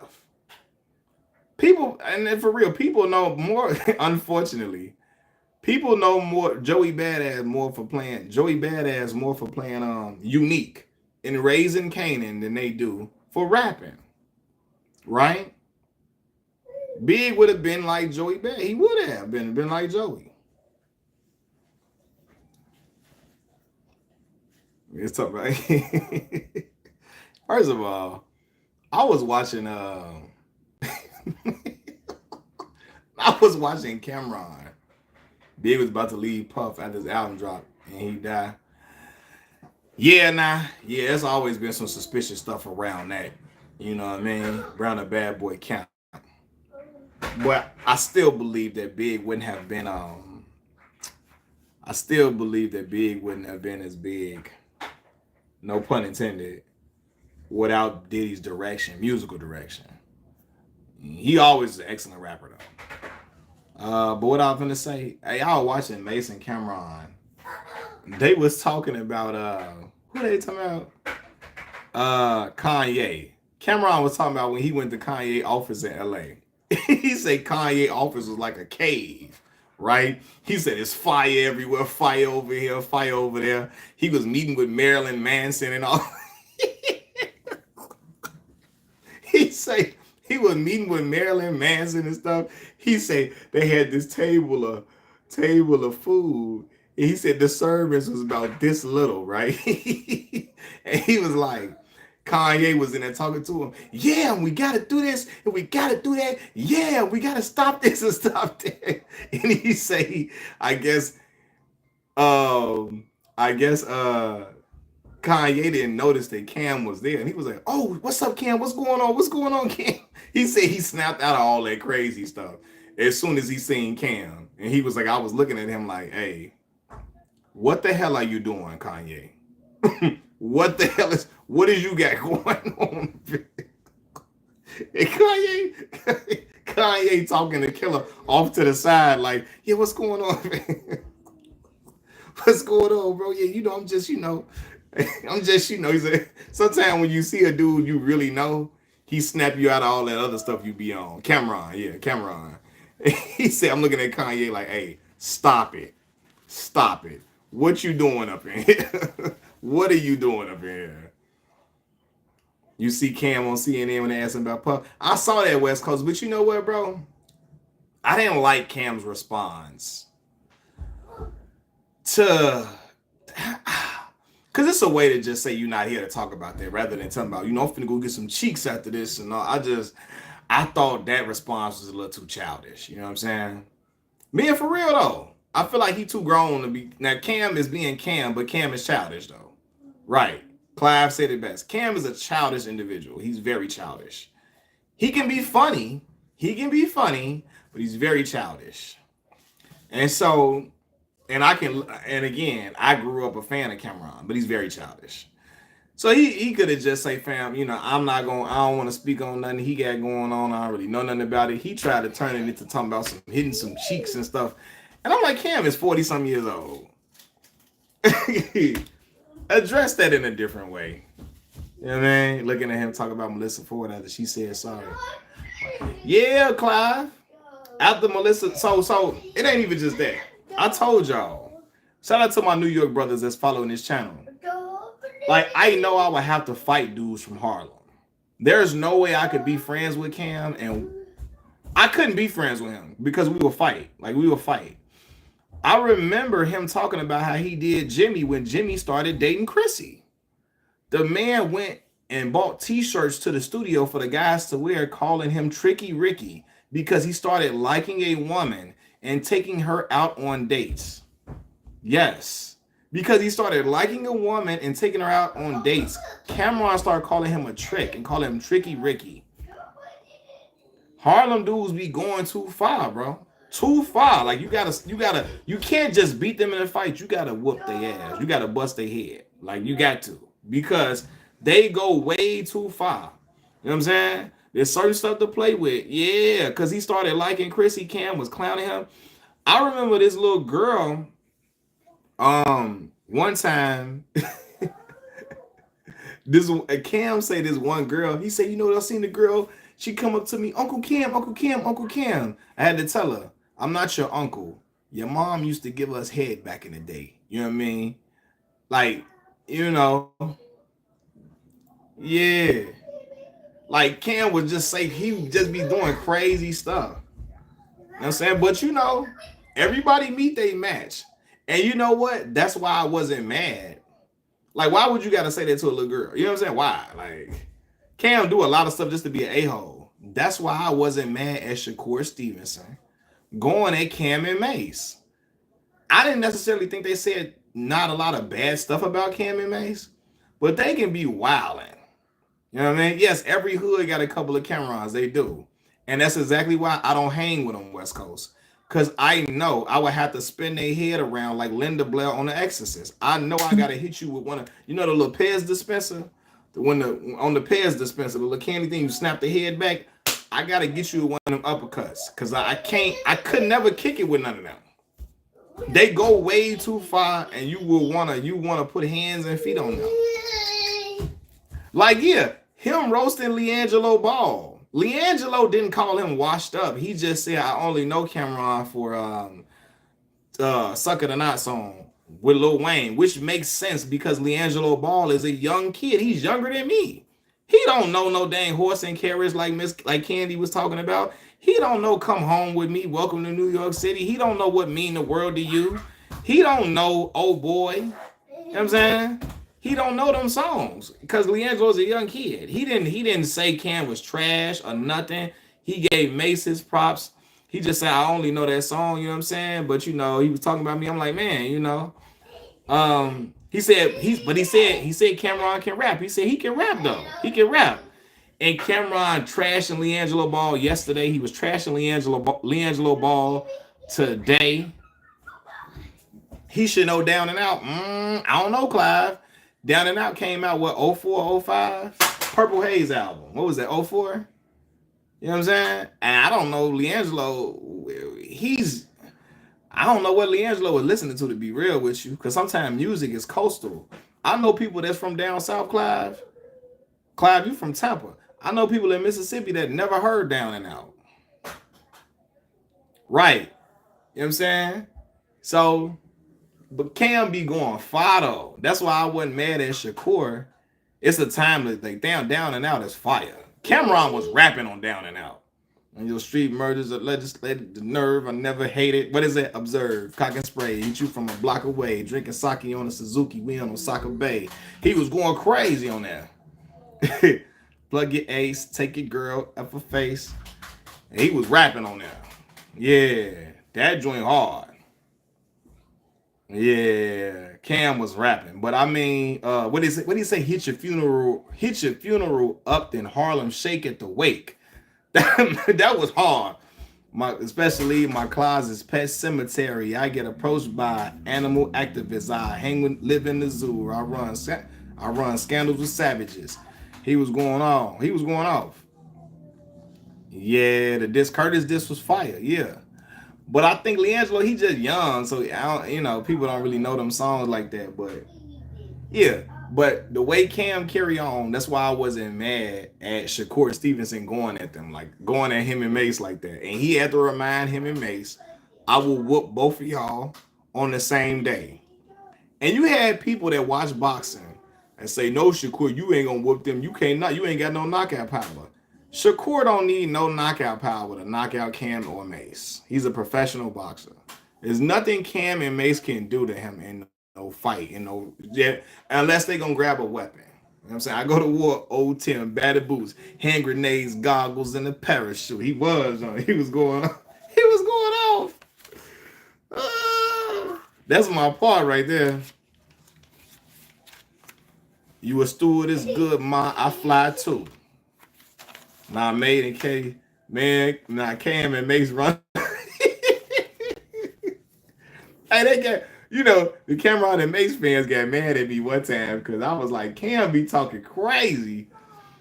I didn't see, like, Mace be talking crazy too, and I heard the real reason why Mace left New York. What Cam say? Ask Mace. He ran to Atlanta. That's what Cam say. Ask Mace. He ran to Atlanta. He said that on Welcome to New York City.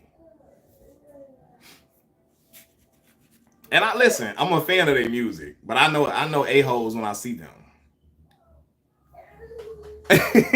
Mace left off some stuff. That's what I heard. I heard he left off some stuff he started for real. Now, Clive Kistler, what's going on? I don't know if this is true. Did he sleep with his man's girl? And I heard Mace was the godfather of the baby and all of that. Man, after dude came out, he was applying pressure. I could be wrong. I heard other stories too. Which one you heard, Clive? Yeah. Then sang about it on Jealous Guys. He did. Yeah.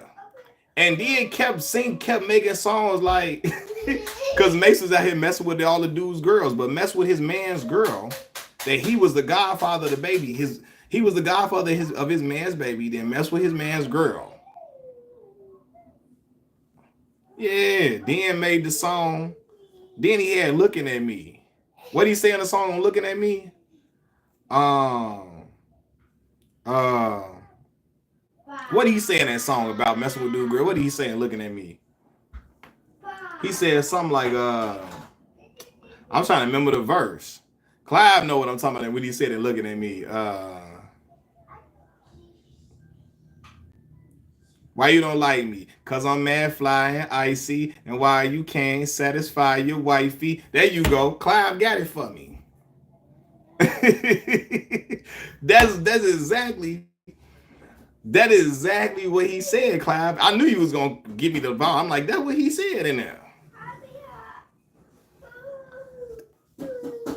And baby man heard that say, what? What you say, Mace? Harlem World is a fire album. Harlem World is a fire album. I love their music and all of that. Yeah, and if it wasn't for this bad boy exposure, CD, TV's really what I know. What he's saying, if you got a girl, don't be real committed, because Mace will hit it. You got to deal with it. That would be told. Yeah. Nah. Now, to be fair, I heard Mace was wilding with a lot of girls back in the day. Now, I'm ahead and say this now. Clive. I don't know if this is true or not. Was Mace messing with Kim? Was Mace messing with Kim?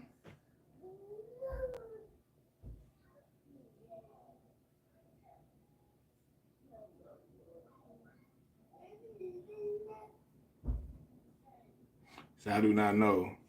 He ain't had it. He honest. Leave that man alone. No, man, he wilding. Hold on, y'all. Nah, Candy. I know I need to be with Monifa, right?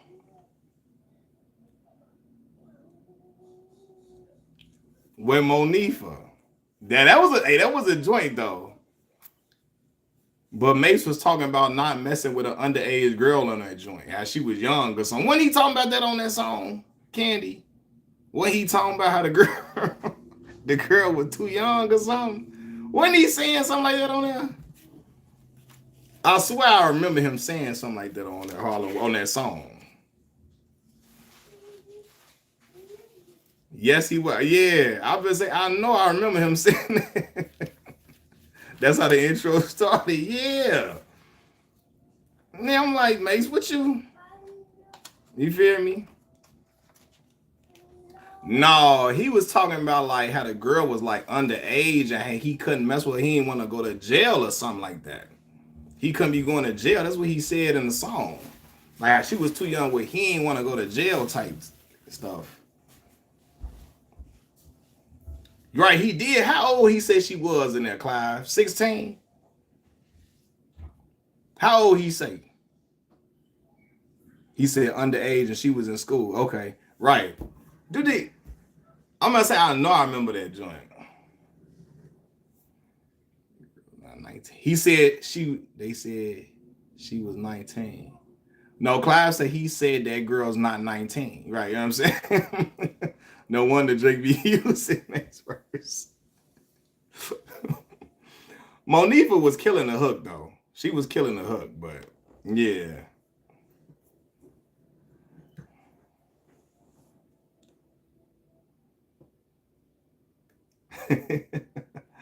No wonder why Drake be using Mace verses. What Mace say? I don't care. Look, Drake lost that battle, but that 5 p.m. in Calabasas was fire. That was fire. What he say? But he say they be like Drake, can you please stop smoking la la? Chubbs, why I try? I'm a thug, I'ma die high. T took that from Mace, of course. They be like, Mace, can you please stop smoking la la?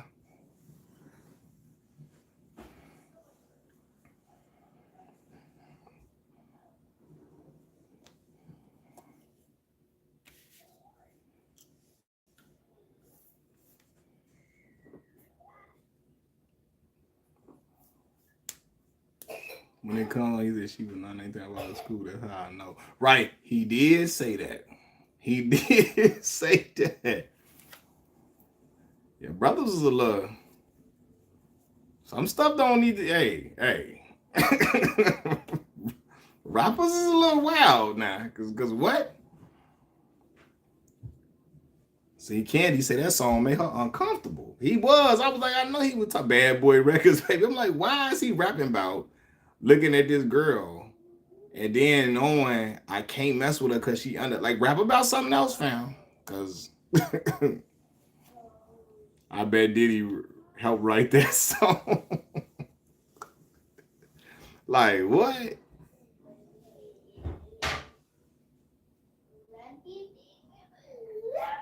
Hold on, y'all. Malcolm, what you doing, bro?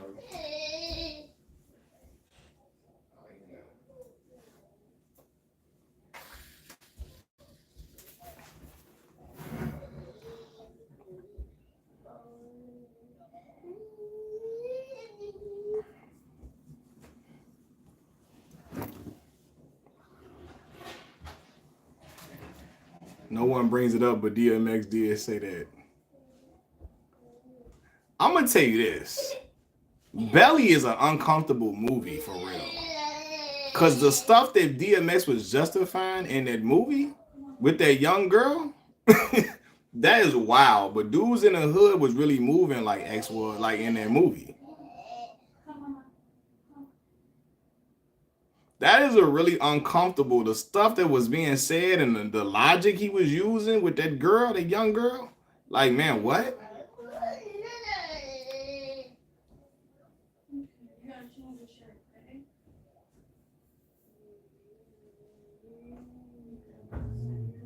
You know they.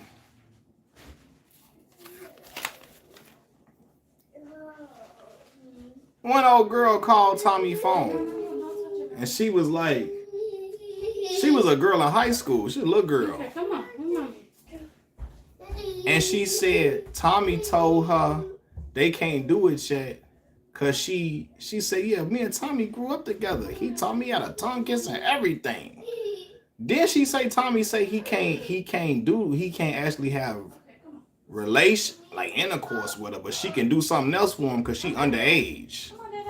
Now I think I remember hearing that in the dang on the interaction. Right, because she was 16 years old, which is crazy.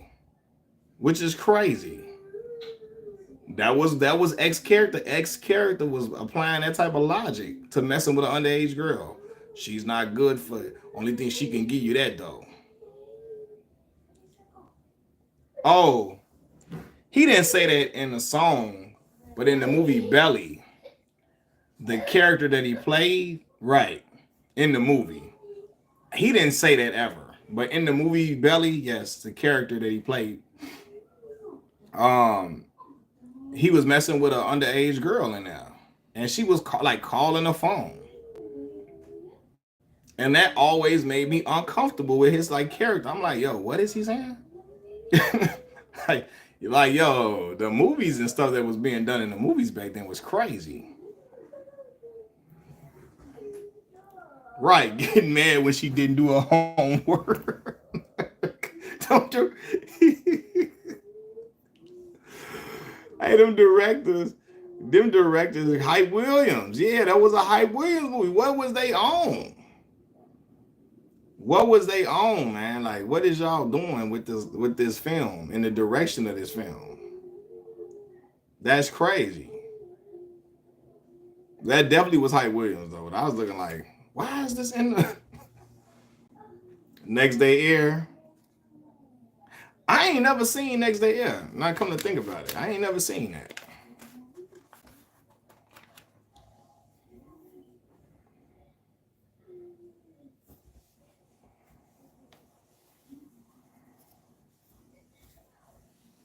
Wood Harris, Mike Epps.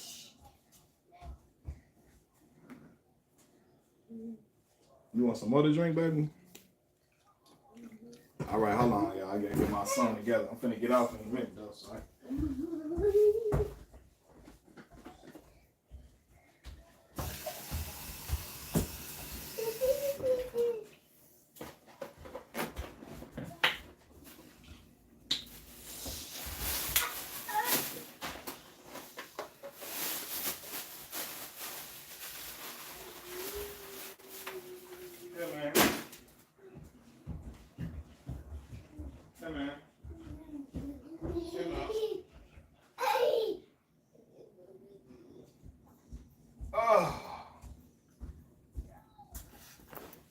Cassidy was in the movie.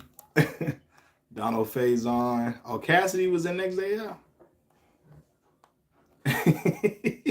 I'm still laughing at Candy talking about so.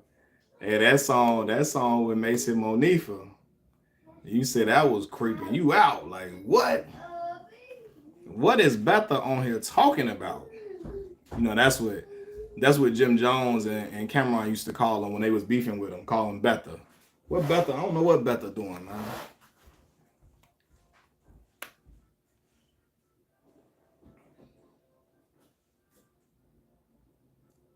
She said I wasn't on there, but I loved it. Monifa was killing that hook though, man. She was killing that hook. Jimmy can't say nothing. Mace taught him how to rap. He taught Jimmy how to rap for real. Yeah, let me tell you something. He said that's Pops. Hey, Jimmy. Yeah, Jimmy's still upset that Mason. I think he's upset that 24 hours to live. Yeah, for sure. Woo. Yeah, out Jim Jones' mouth. Okay. Jimmy's still upset that Cam and Mace back cool, I think. After the years they spent dissing him. After the years I spent dissing him. After the years they spent dissing him, they like, I don't know, bro. 24 hours. Who had the best verse to you?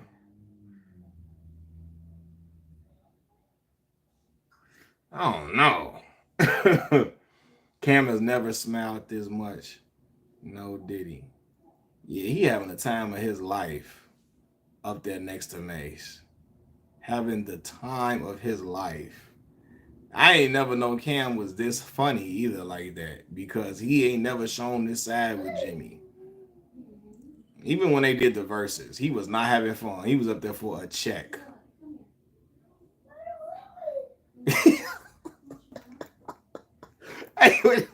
Climbing at me down laughing. We hit the That's exactly bruh. I almost died over here. I mean, that's exactly how he be that. He be busting up with Mace, man. when they did the what's her name? When they did the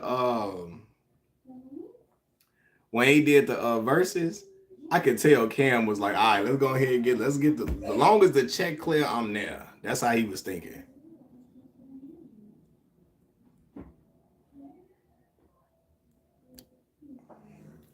Beavis and Butthead, not for real.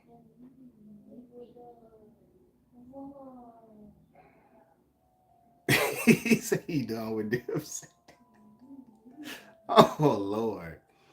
Man, I hope not. They got some good music, man. Godly, but I think so too. I think he don't want to be around Jim. I don't think he want to be around Jewels. I remember one time Cameron was making a joke about somebody's teeth falling out. And Mace started laughing. Oh, I know who you talking about. He was like, no, not him. Not him. Not him. You see when Mace forgot pause and get called out. Hey, yo. when he was reading Cam verse, when Cam say swallow an N-word like a bottle of liquor.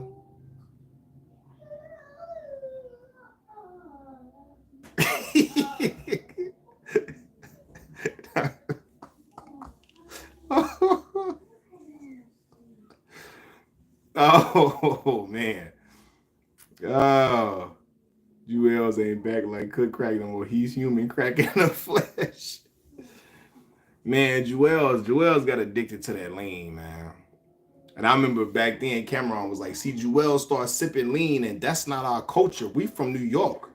That's a down south thing. We don't sip lean like that. That's not our culture in New York. We from New York. We don't really do that. I can't do the New York accent. I can't do it. But you know how they be talking. From Harlem. Harlem. that's what that's what Cam was saying. Joel's got off that lean. He like, that's we from New York. That's a down south thing. We ain't on that in LA either. Yeah, identity. Jewels was hanging with Wayne a lot though.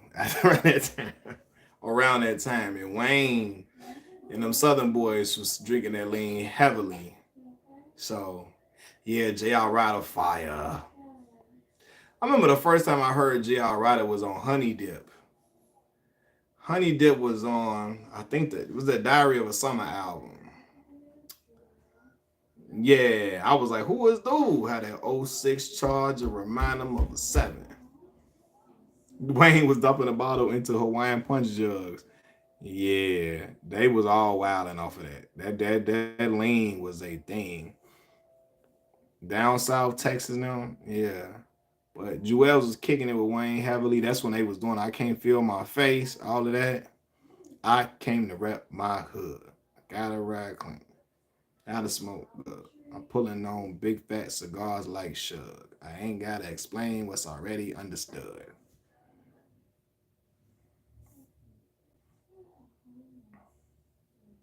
Pimp C and Screw loved it. They loved it to man. Loved it for real. Down south in Houston, Texas. Oh man. Drank is like, yeah, loved it to death. She said literally for real. Yeah. Drank in Texas, that is they thing. They've been on that for forever, ever, ever, ever, ever.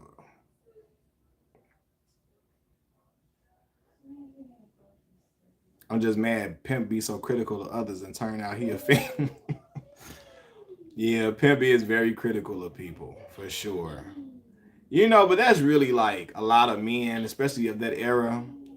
They're hypocritical about certain things, but they already doing stuff in their own. They're doing things behind closed doors that is not admirable. I think people think because they sip lean, it don't make them a fiend. Being a lean addict also makes you a fiend. You don't gotta just be a crackhead to be a fiend. I think people like, you know what I'm saying? Because lean is like liquid crack for real. You know what I mean? And I think a lot of people think because it's cool and trendy to drink lean that it's not the same. But yes, you can be you're still a drug head if you're drinking lean heavily. They was drinking it like water though. Like they was drinking that stuff like water. Like that's like it was lemonade or something for them. You feel me? They drink it like athletes drink Gatorade and Powerade and stuff. And I like Pimp. I'm a big fan of UGK. Yeah, you can fiend. You're right. You can fiend anything. But I think a lot of times people like Pimp. They feel how they feel about certain things. I remember how Offset was calling Lil Uzi Vert sacrilegious. Was he?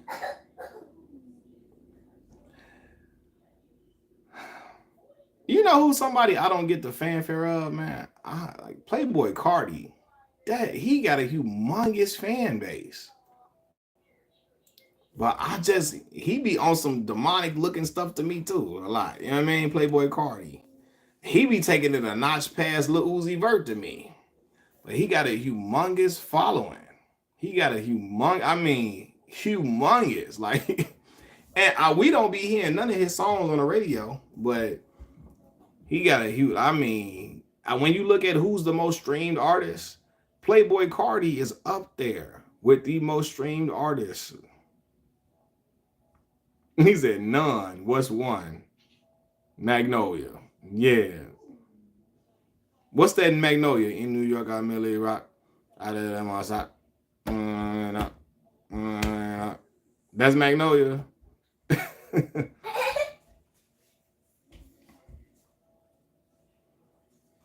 Yeah, we don't hear none of his songs, but you put in most streamed artists, Playboy Cardi is up there.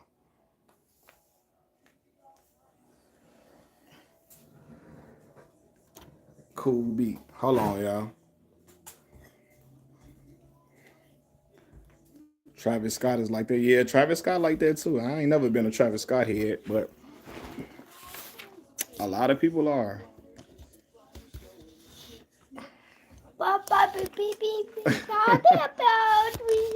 What, man?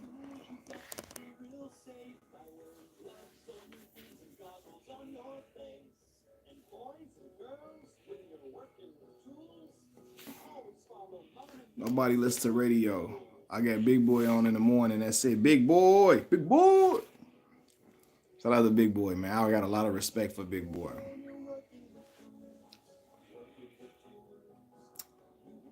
I got a lot of respect for Big Boy, for real. But shoot, man, y'all, let me get off here, man. I'm finna eat some food, chill out. I'm gonna holler at y'all a little later, though. I appreciate y'all rocking with me, though. I'm gonna get up with y'all. Peace.